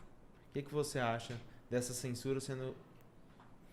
A gente tem que lembrar, o Pedro, esses são censuras que estão acontecendo agora, né? Pelo Ministério da Verdade do Alexandre de Moraes e companhia. Mas a gente tem que lembrar, acho que o principal caso de censura do país é o da Terça Livre. Vocês lembram do Terça Livre? Do Alan dos Santos. Do Alan dos Santos. Eu não quero aqui entrar no mérito, até porque não conheço muito do que ele falou, se é verdade, se não, Não, ele é. pode falar também não, senão bloqueia o canal, porque ninguém pode citar. Depois vocês colocam uns Ninguém pode citar lá. lançando esse Terça Livre aqui, porque senão até o canal nosso é bloqueado. Cara, o Terça Livre é o principal caso de censura. A censura já existe no país. O Alan Santos teve que sair do Brasil, porque senão seria tipo assim, preso, fake né? news, gente, não é um crime que está tipificado nas nossas leis. Não existe esse crime de fake news. E ele desmonetizou e mandou prender equipamentos e etc. Cara, fechou um meio de comunicação que tinha muita força. Para que caso de censura mais explícito do que esse do Terça Livre? E aí, assim, o que vem depois disso, porque a gente permitiu, não se revoltou, nem a classe política, nem a sociedade civil não se revoltou com aquilo, permitiu que isso acontecesse, tá aí, cara, censurar qualquer outro meio de comunicação, qualquer jornalista, qualquer jornal. A Brasil Paralelo hoje ela foi censurada porque agora no Tesouras, né? O Teatro da Tesouras. O Teatro da Tesouras, ela falou sobre a corrupção do PT e tudo mais. E que envolve membros do judiciário, Envolve né? membros do judiciário, e aí foi daí e mandaram tirar. Gente, vocês do ar. entendem que o Alexandre de Moraes, ele foi secretário de segurança do Alckmin lá em São Paulo? Esse cara hoje é ministro do Supremo Tribunal Federal e faz o que faz com aqueles inquéritos dele. E ainda hoje está presidindo o Superior Tribunal Eleitoral, responsável pelas contagens, né? Não vou entrar muito por aí, não. Mas esse cara simplesmente foi secretário de Segurança Pública. E aí, ele deve ao Alckmin a sua ascensão política. Sim. Então, são coisas complicadas. A gente estava falando de censura. Só citar uma coisa, Pedro. Não sei, vi que você ia falar, mas já pegando o gancho. Cara, as pessoas mais difíceis de você conversar sobre política hoje em dia é aquela pessoa que fica assistindo a Globo. Eu ia fazer a pergunta sobre ela agora. Olha aí. Cara, é a pessoa mais difícil de você conversar. Na verdade, não tem lado pra conversar, porque, cara, a Globo martelou, ó, Assim, 3 anos. Indiretamente a Globo faz a política por Lula. É Sim, impressionante. sim, Ela com faz certeza. um monopólio de narrativa ali que Ué. Então, escancarado. essas pessoas que assistem jornal, cara, tá tudo votando no Lula. Por quê? Pegou ódio do Bolsonaro, pegou rancor do presidente Bolsonaro. Por quê?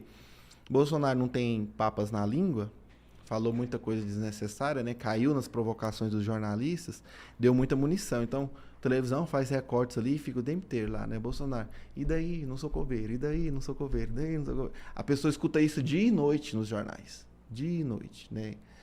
Então, a pessoa que assiste a Globo, cara, eles fazem reportagem quando o Brasil está crescendo, quando o Brasil começou a se recuperar e os números começaram a mostrar isso, os gráficos começaram a mostrar isso, eles mostram lá falam assim, o Brasil despiora. Eles inventaram esse termo para colocar nas manchetes, despiora. Que coisa ridícula, né? O Brasil cresce tantos por cento, mas a educação está em queda. Tudo tem um mas. Tudo tem um mais, tudo tem um porém. Não tem um elogio pro governo, sabe? Então a pessoa assiste a Globo e principalmente as pessoas de mais idade. Você entende? Porque onde está a doutrinação dos jovens? Nas escolas. E no Felipe Neto, na Anitta. Você entendeu? Esses personagens são importantes. E onde está a doutrinação dos que têm mais idade lá? O nosso tio de 40, 50 anos. TV Globo. Na TV Globo, cara. Meus pais, minha família, meus tios, as pessoas que estão uma geração acima de mim, a gente viveu aquela época onde falava assim, onde uma pessoa queria contar uma mentira e para parecer verdade, falava assim, não é verdade, passou no Fantástico. Então tem uma credibilidade enorme falar que passou no jornal. Então essa geração pensa assim, passou no jornal, é verdade. Cara, e nada mais cria fake news e mentiras e distorce a verdade do que o jornalismo brasileiro, especialmente na Globo. E a CNN também, né? A CNN veio com aquele discurso de imparcialidade. Nossa, agora que bom, né? Vamos ter um canal forte com discurso de imparcialidade. CNN, meu Deus, por meio daquela jornalista lá, aquela Dani? É, Daniele. Então a Daniela, cara, aquilo ali é militância de pessoal no colégio, na CUT. Sim. Bom, Tem alguma pergunta aí? Tem. Uma pergunta braba. Comunismo. E aí? O que é o comunismo pra você? Pera aí que o Rodolfo que vai te responder. Na verdade, o comunismo é um estágio final ali de uma ideologia que nunca vai chegar. O comunismo, assim, não é aplicável, né? Então, o socialismo é uma das fases para se chegar ao comunismo. Por isso que a gente tem tantos partidos socialistas. Cara, aqui no Brasil tem infinidade de partidos socialistas, né? E que estão associados aí junto à esquerda e ao PT e etc. Então, o comunismo, a tentativa de implantar comunismo, de implantar socialismo no mundo inteiro, cara, sempre resultou em muito sangue. Muito banho de sangue. Um dia uma pessoa me questionava falando assim, porque as principais tragédias da humanidade na história foram as guerras religiosas, não sei o que lá. Isso não é verdade. As maiores tragédias da história da humanidade foram as tentativas de implantar o socialismo e o comunismo no mundo. Né? Então, assim, anotei alguns dados, porque assim, não existe um número exato, mas são estimativas e eu tentei procurar as estimativas que arredondam para baixo, vamos colocar assim, né? Na América Latina já se estimam que já se mataram nessas tentativas socialistas mais de 150 mil pessoas. Certo? Então, vamos lembrar lá de Cuba, por exemplo. Né? Os irmãos Castro, Che Guevara, etc., botavam as pessoas nos paredões. Padres, gays, judeus, matavam essas pessoas nos paredões. Isso fez parte do processo de implantação da Revolução Cubana. No Vietnã, 1 milhão de pessoas. No leste europeu, por volta de 1 milhão de pessoas. Na Etiópia, 1,5 milhão. Coreia do Norte, 2 milhões de pessoas mortas. No Camboja, 2 milhões de pessoas assassinadas. União Soviética, jogando por baixo 20 milhões. O Lenin e o Stalin. Cara, isso é dizimação. Isso é genocídio, entendeu? 70 milhões de Mao Tse Tung, né? Da China, é uma coisa lá, é uma coisa muito difícil de contabilizar. Mas se estima entre 65 milhões e 80 milhões de chineses que foram mortos para o que o Mao Tse Tung fizesse o processo de implantação da República Popular da China. Comunista da China. Hoje é o comunismo que reina até hoje, né? Infelizmente. Sim, e aí tá virando uma potência, né? Está uma principalmente potência. aqui na América Latina, né? Onde a gente tem praticamente... Acho que só o Paraguai e Brasil que não faz parte da esquerda, né? Paraguai, Brasil, a Colômbia foi, o Chile foi, a Argentina foi. Lembrando que a China tá Equador. comprando tudo, né? Então, assim, principalmente Cuba, isso Venezuela tudo, agora ela fez um projeto. Isso tudo não é agora por de petróleo. acaso, é um plano articulado, décadas atrás, pelo Foro de São Paulo. E isso tudo estava nos planos, né? O Lula e o Fidel Castro fundaram o Foro de São Paulo e estava planejada essa revolução e eles conseguiram, né? Eles atingiram. Sim. E uma desses banhos de sangue que o socialismo e o comunismo já deu no mundo inteiro, um dos que eu fiquei mais assim comovido de ler como foram as histórias, é o que Lenin e Stalin fizeram lá na Ucrânia, né, na região da Ucrânia, que compunha a União Soviética, porque eles mataram as pessoas de fome. Então foi em torno de 5 a 6 milhões de pessoas que num período lá, se eu não me engano, de 3 anos, eles confiscavam tudo que o país produzia, porque deveria ser dado como se fosse um dízimo, né? Alguma coisa assim lá para o Estado, tinha que mandar. E aí algumas pessoas lá se revoltavam com essa prática e não entregavam aquilo que eles pediam. E aí eles começaram a confiscar tudo e matou o povo de fome. Então, assim, as histórias é de que encontrar pessoas numa casa apodrecendo lá e outras pessoas convivendo era coisa comum. Valas abertas, assim, no quintal do vizinho. Então, tudo isso é socialista, tudo isso é comunista, tudo isso o Lula defende. São aliados do Lula. Aí pode um cristão compactuar com isso e falar, Bolsonaro feriu o meu sentimento. Fiquei magoadinho. E agora eu vou permitir que um cara dessa estirpe volte ao poder. O Lula está associado com isso tudo, historicamente. Sabe? Não tem proporção as críticas que se faz ao presidente Bolsonaro com que o Lula está associado no mundo inteiro e na história. entende? E até fiz um vídeo um tempo atrás, falando assim, nós podemos ver isso aqui em Goiânia, aqui na nossa região de Aparecida de Goiânia, tem muitos venezuelanos aqui, e o Brasil tem uma dívida enorme com a Venezuela, porque nós ajudamos, né, através do Lula, a acontecer tudo que acontece lá hoje, né? O pessoal morre de fome lá, miséria total, caos.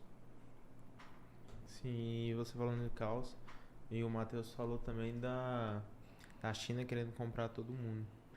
E eu tive uma das experiências mais incríveis da minha vida, que foi passar 18 dias em missão na Guiné-Bissau, que é o terceiro país mais pobre da África. E lá é uma coisa impressionante. Você chega na comunidade longe, tem um poço e a plaquinha lá da bandeira da China. Mesmo? Nesses pequenos detalhes, os chineses já estão comprando o povo da África, comprando pela água. E vai pegando, povos em povos. Uma hora vem um governo lá e toma o país. E vai E assim, por isso, escravizando o povo. eu vejo muitas pessoas que analisam política falando assim que a eleição do Brasil é uma das eleições mais importantes, não do Brasil, mas uma das eleições mais importantes do mundo. Porque o potencial que o Brasil tem de produção alimentar, de água, as riquezas naturais, né? Toda a produção que o Brasil tem, tudo que o Brasil representa para o mundo hoje, o Brasil tem um peso na balança mundial. Lula ganhando, ele é aliado de primeira mão do socialismo, do comunismo da China. Sim. Então, assim, o que pode aumentar muito a dominação chinesa pelo mundo, e eles querem implantar essa dominação, assim, como já é no país lá, onde já é proibido igrejas, já é proibido a Bíblia, né? Assim, é uma coisa horrível que acontece lá na China, né? A liberdade não existe praticamente. Empresários somem com alguma frequência lá, né? Donos de grandes empresas. Acho que foi o dono da... Agora esqueci o nome da empresa. Da One Rei. Da One Rei. O dono da One Rei, né, foi encontrado morto, né? Depois ficou sumido muitos meses, né? E foi encontrado morto. Então, por diplomacia, o Bolsonaro, ele mudou muito o seu discurso, suas falas com relação à China. No início do governo ainda teve muitos atritos em questão diplomática. Mas desde a eleição de 2018, ele foi uma das coisas que ele bateu mais na tecla, né? Que fala assim que nós não podemos permitir que a China compre o Brasil. Porque tinha leis aí já permitindo comprar território, comprar muitas coisas. Então, não ia precisar de militar entrar aqui e bombardear tudo para ocupar espaço. É pelo poder econômico mesmo. Bom, vamos falar agora sobre o governo do Bolsonaro. Rapidão, antes de falar sobre o governo do Bolsonaro, eu queria falar um pouco sobre o Foro de São Paulo, né? Não sei se você sabe o que é o Foro de São Paulo, mas é um grupo, né, que foi fundado ali pelos petistas, pelos esquerdistas, perdão, por Lula. Onde estão associados os petistas, onde estão né? Os partidos petistas, de né? esquerda. Fidel Castro, né? Grande parte dos países aqui da América. As Farc da Colômbia. Sim.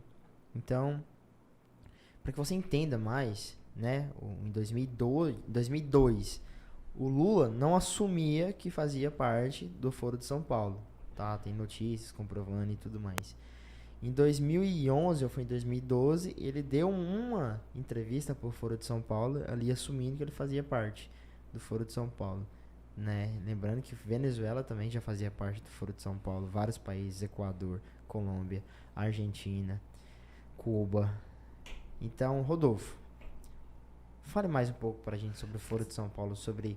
Você trouxe esse assunto e citou essas falas do Lula, né? O cara ajudou a fundar e disse que não fazia parte. Né? em 2002 e é por ele isso falou que eu vou pra- voltar lá no Padre Kelmo, né? Cara, o Bolsonaro falou muita coisa legal pro Lula nesses debates. Ele falou pra ele criar vergonha na cara, ex-presidiário, bandido. Isso lavou a alma da gente. Eu falei, nossa, obrigado, Bolsonaro, por ter feito isso. Mas a pessoa que falou a palavra mais correta na cara do Lula foi o Padre Kelmo. Quando ele falou assim, Lula, você é um ator. Você é cínico. Cara, não existe pessoa mais cínica que faz mais teatro do que o Lula. Ele é um personagem, né? Ele joga com o público mesmo, né? Então, assim, o Foro de São Paulo é uma organização que realmente está conseguindo colocar em prática tudo aquilo que eles projetaram décadas atrás, né? Então, Eu penso que as forças conservadoras, as igrejas, as opiniões de direita têm que se organizar num algo parecido, que faça frente a isso, né? E tem um plano a longo prazo de dominação das estruturas, de reocupação. É a guerra cultural. Sim. E agora a gente vai ver mais ainda essa guerra, né? Sim, sim. O PT fez uma publicação agora recentemente, né? Ele postou assim, ele pegou a América, né? E aí todos os países que já são esquerdistas, ele colocou ali vermelhinho e colocou com ok, né?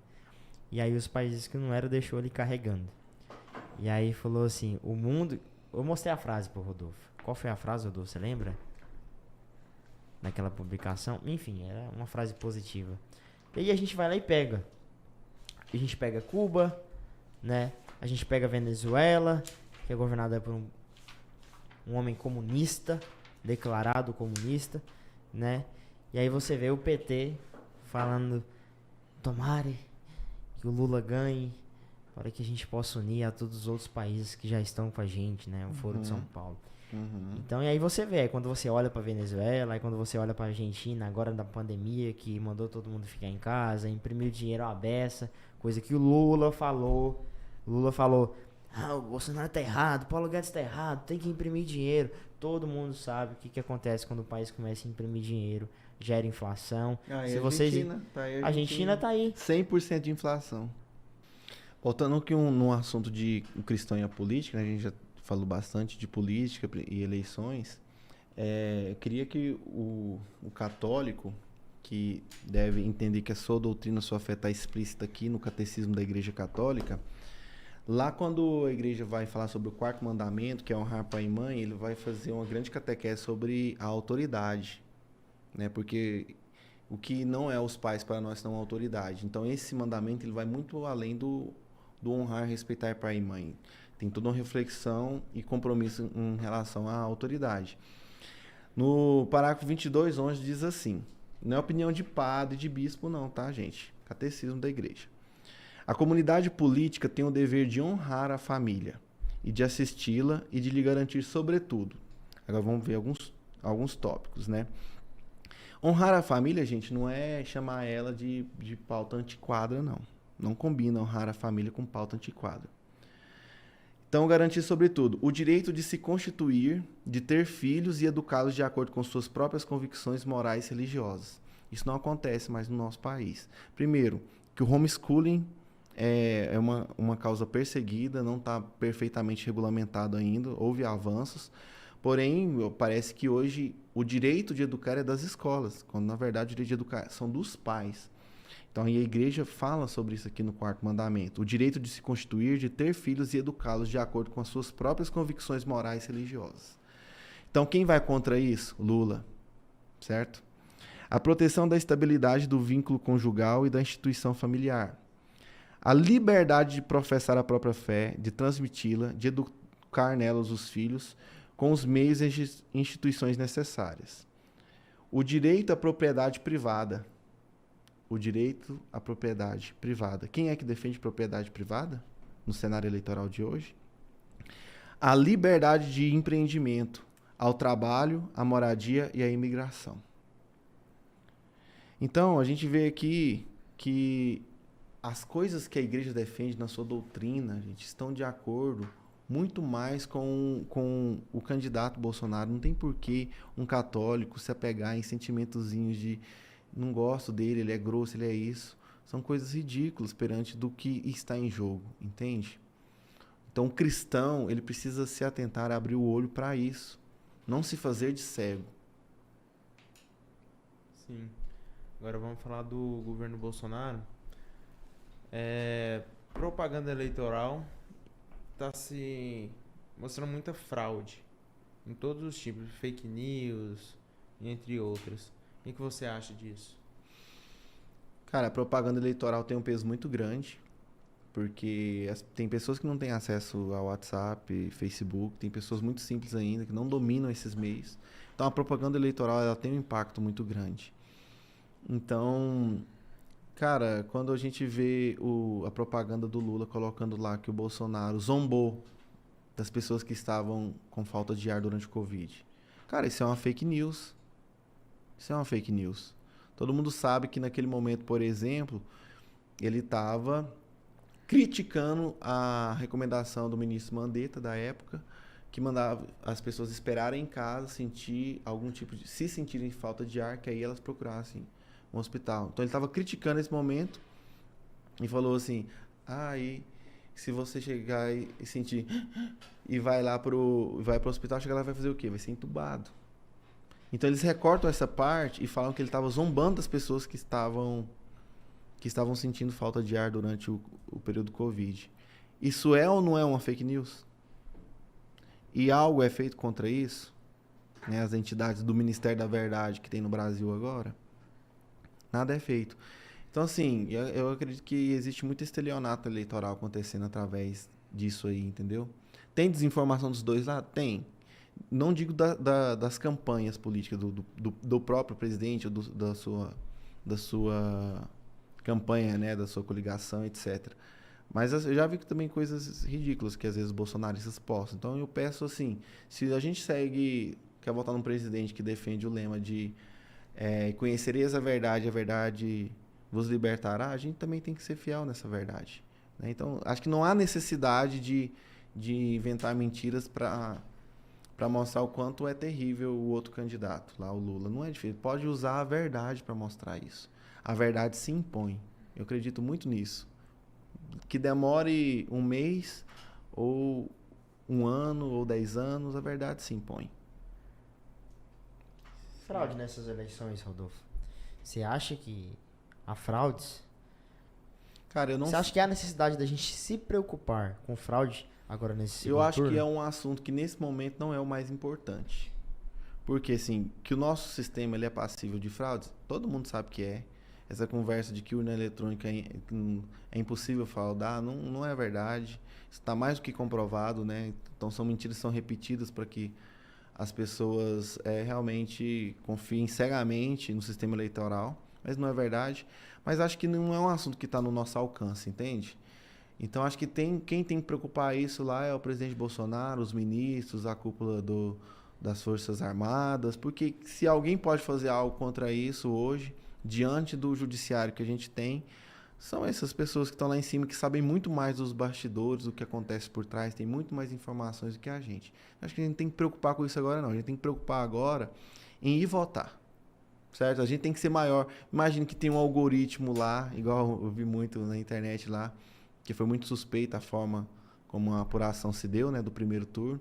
Se existe um algoritmo lá que transfere votos, que modifica votos. Cara, a gente tem que ser maior que esse algoritmo na urna, na quantidade de votos. Pronto. Então lá vamos dar uma chuva de votos pro Bolsonaro e pronto. Sim. E o que mais atrapalha o Bolsonaro nessa eleição? Cara, o que mais atrapalha o Bolsonaro, infelizmente, são as coisas que ele disse no período do Covid. Sabe? Infelizmente o presidente deu muita munição quando caiu na provocação dos jornalistas. Quando ele caiu na provocação, para você ver uma parte. Uma das frases que mais ficou emblemática é quando ele disse lá no tempo da pandemia que eu não sou coveiro. E essa parte é repetida o tempo inteiro. Pela Globo, pelo propaganda eleitoral. Olha a pergunta imoral que o jornalista fez para ele.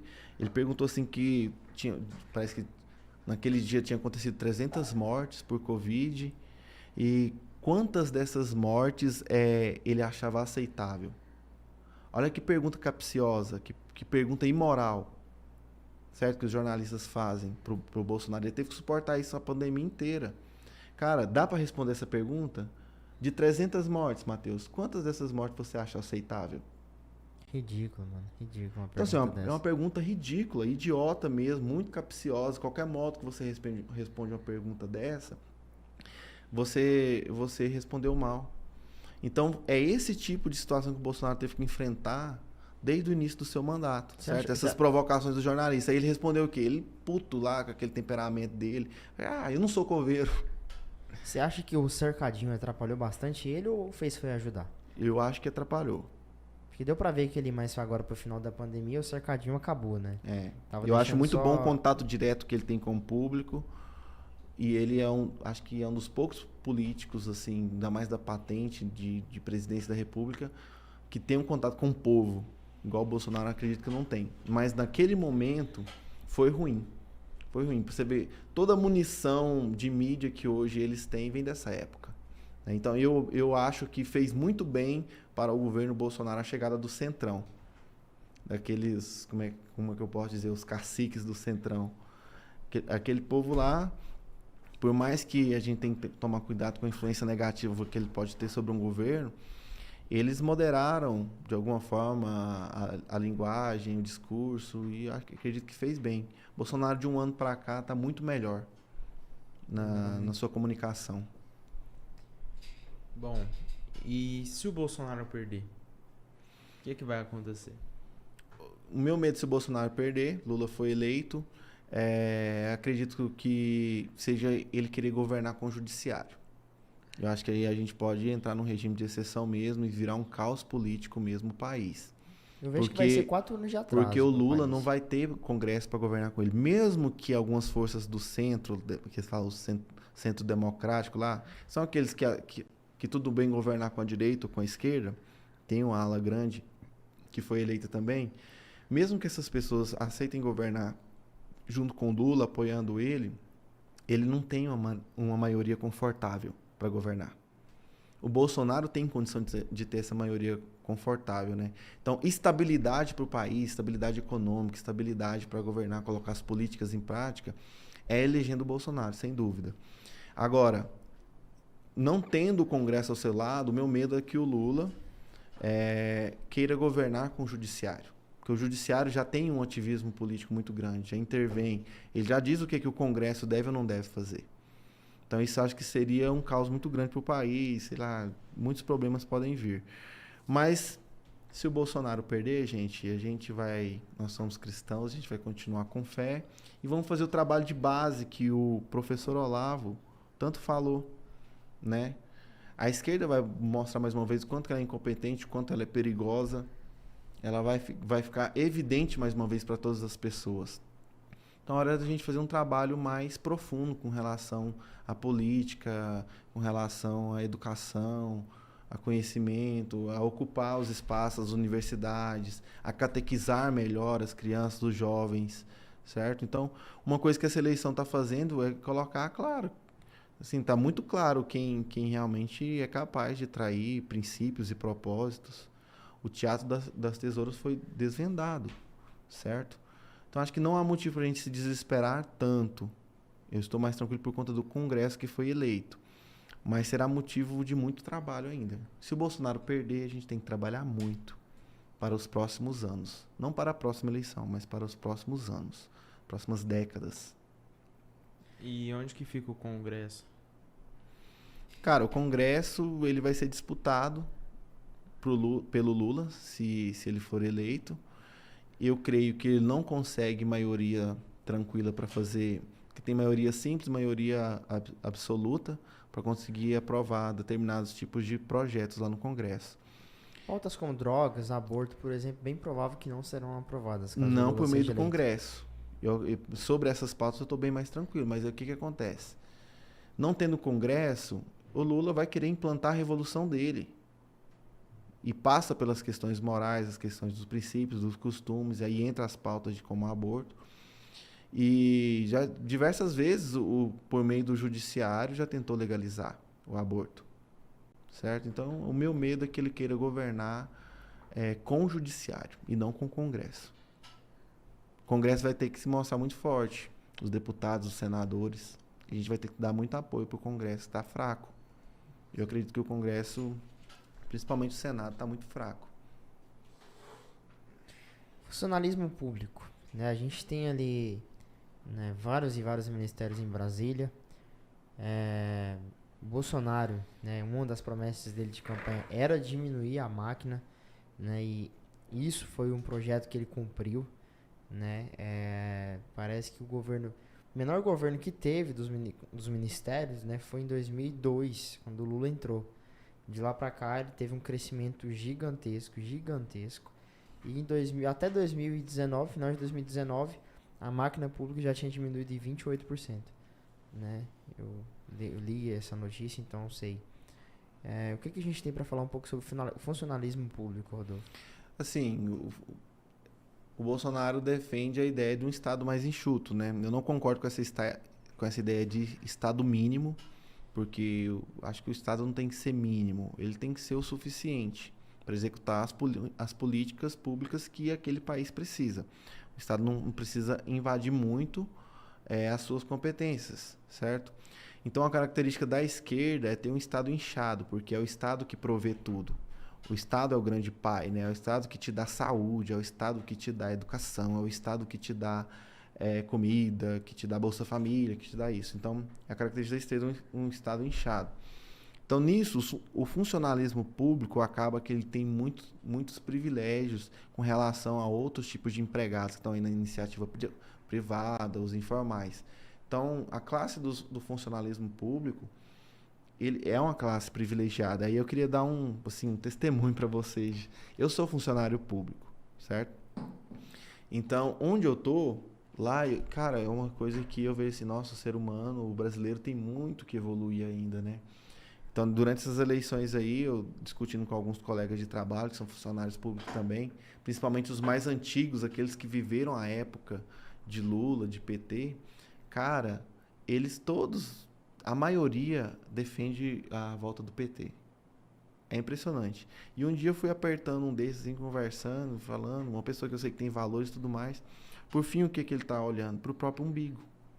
Porque ele quer o quê? A volta dos privilégios que tinha o funcionalismo público. Porque é uma característica. Para inchar o Estado, o funcionário público tem que ter uma regalia maior, né? Ele tem muitos benefícios ali.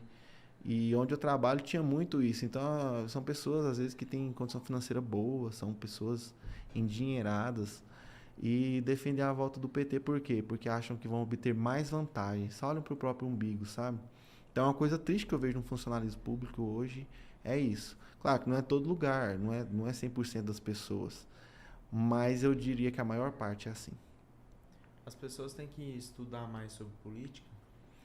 Precisa muito, Pedro. Assim, inclusive, a gente precisa estudar muito, né? Nós todos aqui somos jovens ainda. Somos jovens ainda, jovens. Amanhã velhos seremos. Eu já estou quase lá, mas a gente precisa estudar política, porque não tem uma forma de a gente transmitir conhecimento se a gente não tiver. Então, por exemplo, uma pessoa que convence, a gente estava falando agora do Nicolas. Por que o Nicolas convence? Por que o Nicolas é o deputado federal mais votado dessa eleição? Não é... Ele, sendo mais novo, talvez pudesse ser um dos mais inexperientes, mas é um jovem que estuda, que estudou, ele entende do que está falando. Então, nós precisamos estudar melhor a nossa fé, para a gente não ser incoerente com ela. A gente precisa estudar melhor política, para a gente não falar besteira também, certo? Então, tem muita coisa que eu não entendo, tem muita coisa que vocês não entendem, a gente precisa entender melhor. Então, acho que é fundamental a gente estudar, porque como que a gente vai... dominar as estruturas. O que é dominar as estruturas? A gente precisa que a gente tenha juízes conservadores, a gente precisa de médicos conservadores, a gente precisa de advogados, a gente precisa em todas as profissões, a gente precisa de padres, né? A gente precisa de fiéis que sejam conservadores, que guardem as tradições, que guardem os bons costumes, né? Então, sem o conhecimento, sem o estudo. E é uma frase do presidente, né? Que ele pega lá de Oséias, se eu não me engano, que por falta de conhecimento o meu povo perece. Sim. Por isso que eu peço para você que está nos assistindo, estudem os dois candidatos para você saber quem que mais te representa. Estuda o que um candidato fala do outro e o que esse outro fala dele, para você ter realmente o que você acredita, o seu posicionamento.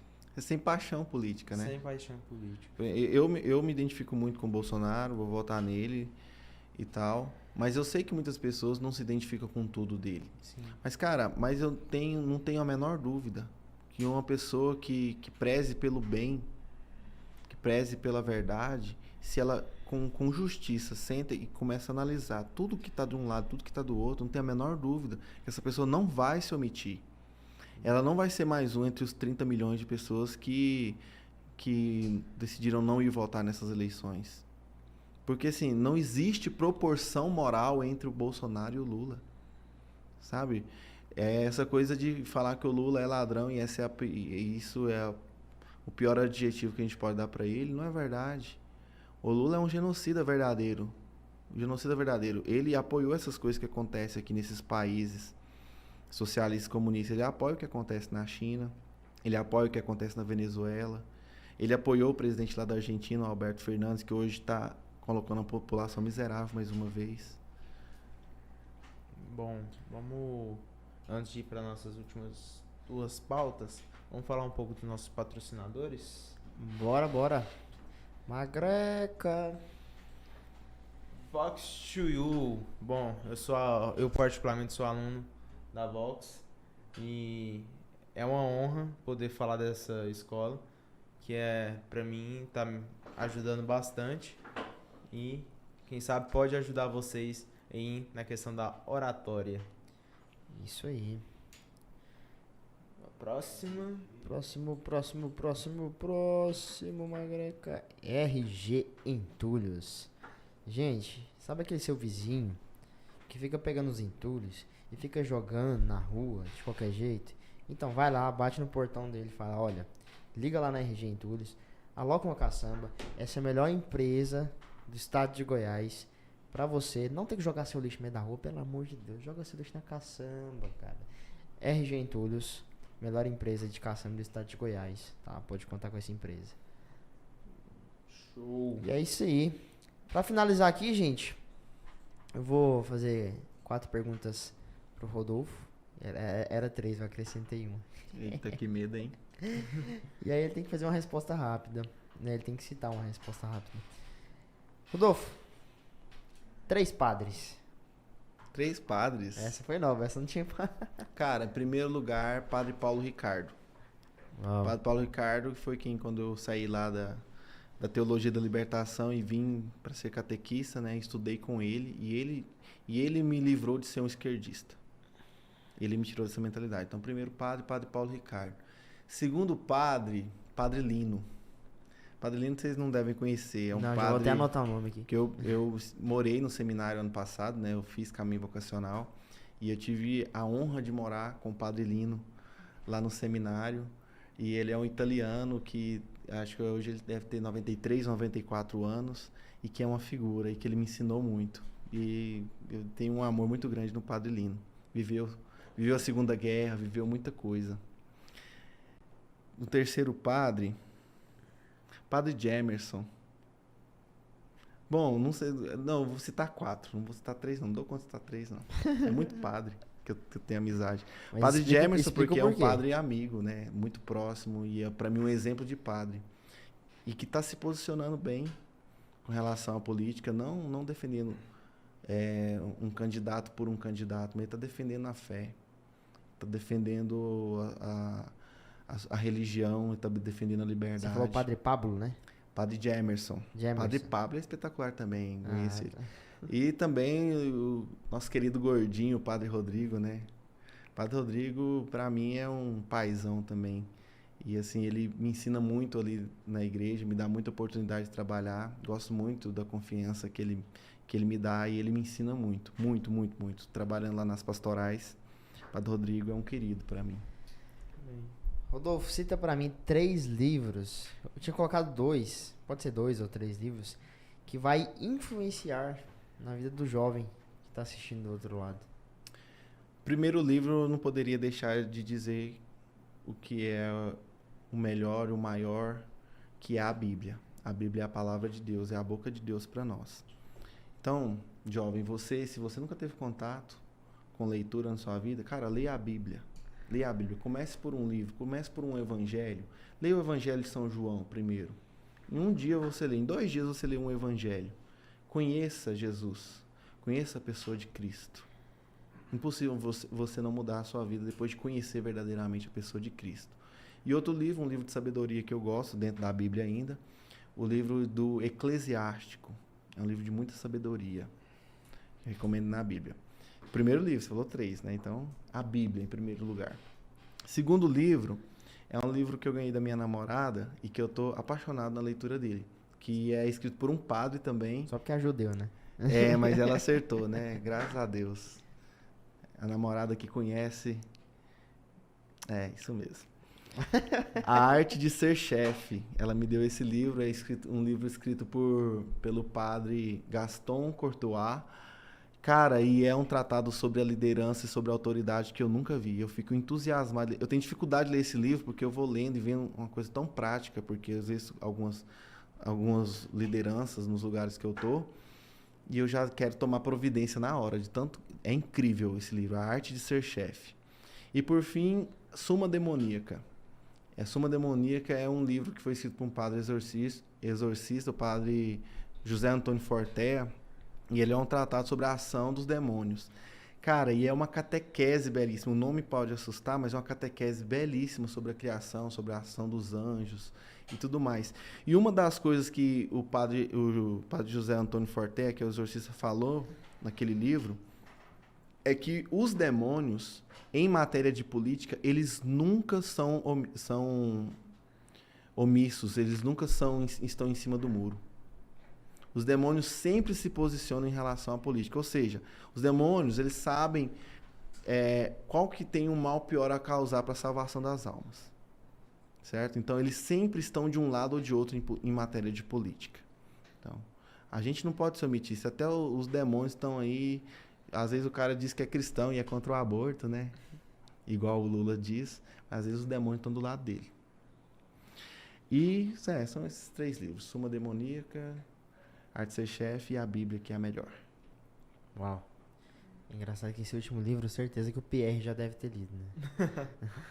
É ótimo, viu? Recomendo demais. Vou mandar esse corte pro Pierre. Vou fazer esse corte, vou mandar pro Pierre. Ainda vou perguntar, Pierre, já leu esse livro aqui? 2 filmes, Rodolfo. 2 filmes. Um filme que eu já assisti repetidas vezes é A Ilha do Medo. A Ilha do Medo é um filme muito bom que vai falar ali sobre uma realidade da mente, né? Não vou dar spoiler para quem não viu, mas assistam. A Ilha do Medo, acho que ele é de 2010, tem lá o queridíssimo Leonardo DiCaprio, amigo da Anitta. A Ilha do Medo, excelente filme. E O Ritual. O Ritual é um filme também que trata de exorcismo e tudo mais, mas que ele tem um pé na realidade. Ele não é muito cinematográfico no sentido de ficar fazendo coisas que vão impressionar o público, né? E é um filme que explica muitas verdades sobre a realidade espiritual. E aqui pra finalizar, gente, a sequência de perguntas. Uma série, gente, Rodolfo não é bom de série, então releva, tá? Gente, na verdade, quando chegou a cultura de série na minha vida, eu tava muito mais preocupado em ir pra igreja, pra retiro, essas coisas. Não queria ficar em casa vendo série, não. Nunca fui fã de ficar assistindo série, gastar muito tempo com isso. Mas o tempo da pandemia me proporcionou assistir a série do Flash. Então, eu gosto muito da figura dos heróis, né? Sou muito ligado na figura dos heróis. E o Flash é um tipo de herói que eu acho muito legal e é uma série muito boa. Vamos adicionar mais uma pergunta aí, só pra gerar uma intriga. Vai embora. DC ou Marvel? Ai, cara, essa é difícil, hein? Porque os filmes da Marvel arrebentaram nesses últimos anos aí, né? Cara, top demais. Mas eu vou ficar com a DC porque eu cresci assistindo Liga da Justiça ali e eu sou apaixonado nos heróis da Liga da Justiça. Qual que é o seu herói favorito? Era o Flash. Flash. Caramba, mas precisa assistir a série do...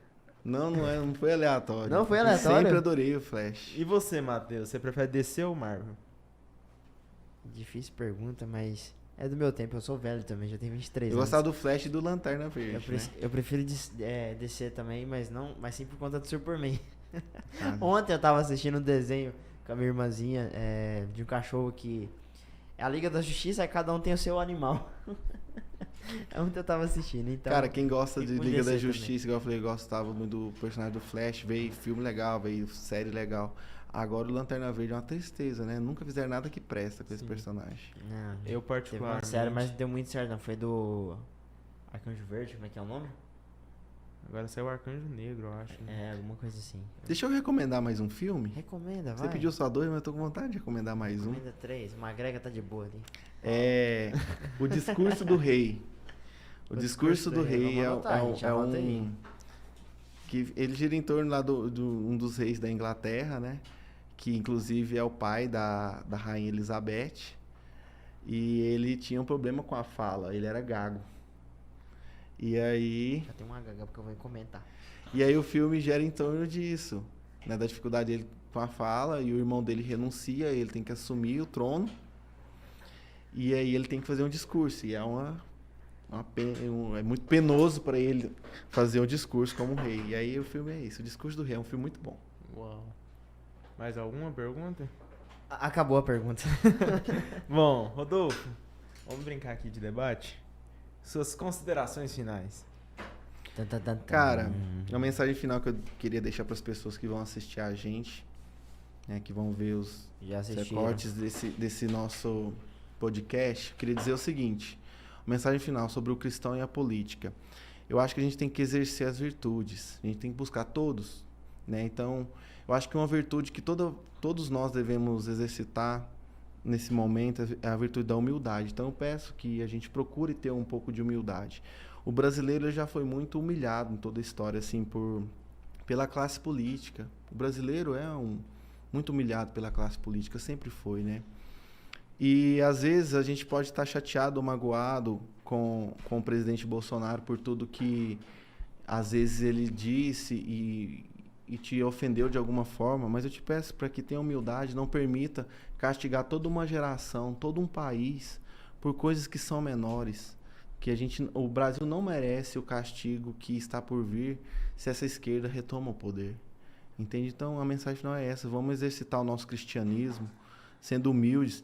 Ontem, a gente viu o vídeo, o próprio presidente pedindo perdão pelas suas falas. Então, ele reconhece que excedeu, que falou que teve falas infelizes. Mas isso é pequeno, por tudo que está em jogo.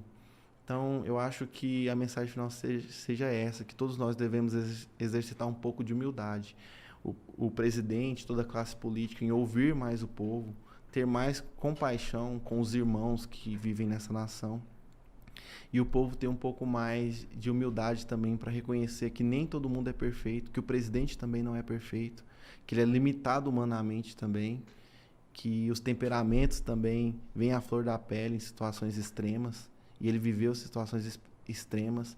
A gente merece dar esse perdão para o presidente Bolsonaro por coisas que às vezes nos ofendeu, para não castigar o nosso país. Rodolfo, É isso aí. da minha parte aqui já tá tranquilo. Finalizou? Não. É isso. Muitíssimo obrigado, Rodolfo, pela sua presença. Né, a gente já queria te trazer há algum tempo. Obrigado você que ficou aí até agora nos acompanhando. Obrigado, Magreca, por estar aqui até agora. Te amo. Lindão. Será que todo mundo entende o nome Magreca? Magreca, aparece aqui. Não aparece não, senão você pode ser preso. A gente sabe a consequência que a gente falou aqui. Fique em off aí, irmão. Deixa O nome você dele ir é atrás. Magreca porque ele é magro. E careca. Porque eu apareço pra mostrar minha carequinha. Tá bom. Lisinha. Até brilha. Gente, Bom. muitíssimo obrigado. E até mais. Até a próxima. Até a próxima. Com Deus.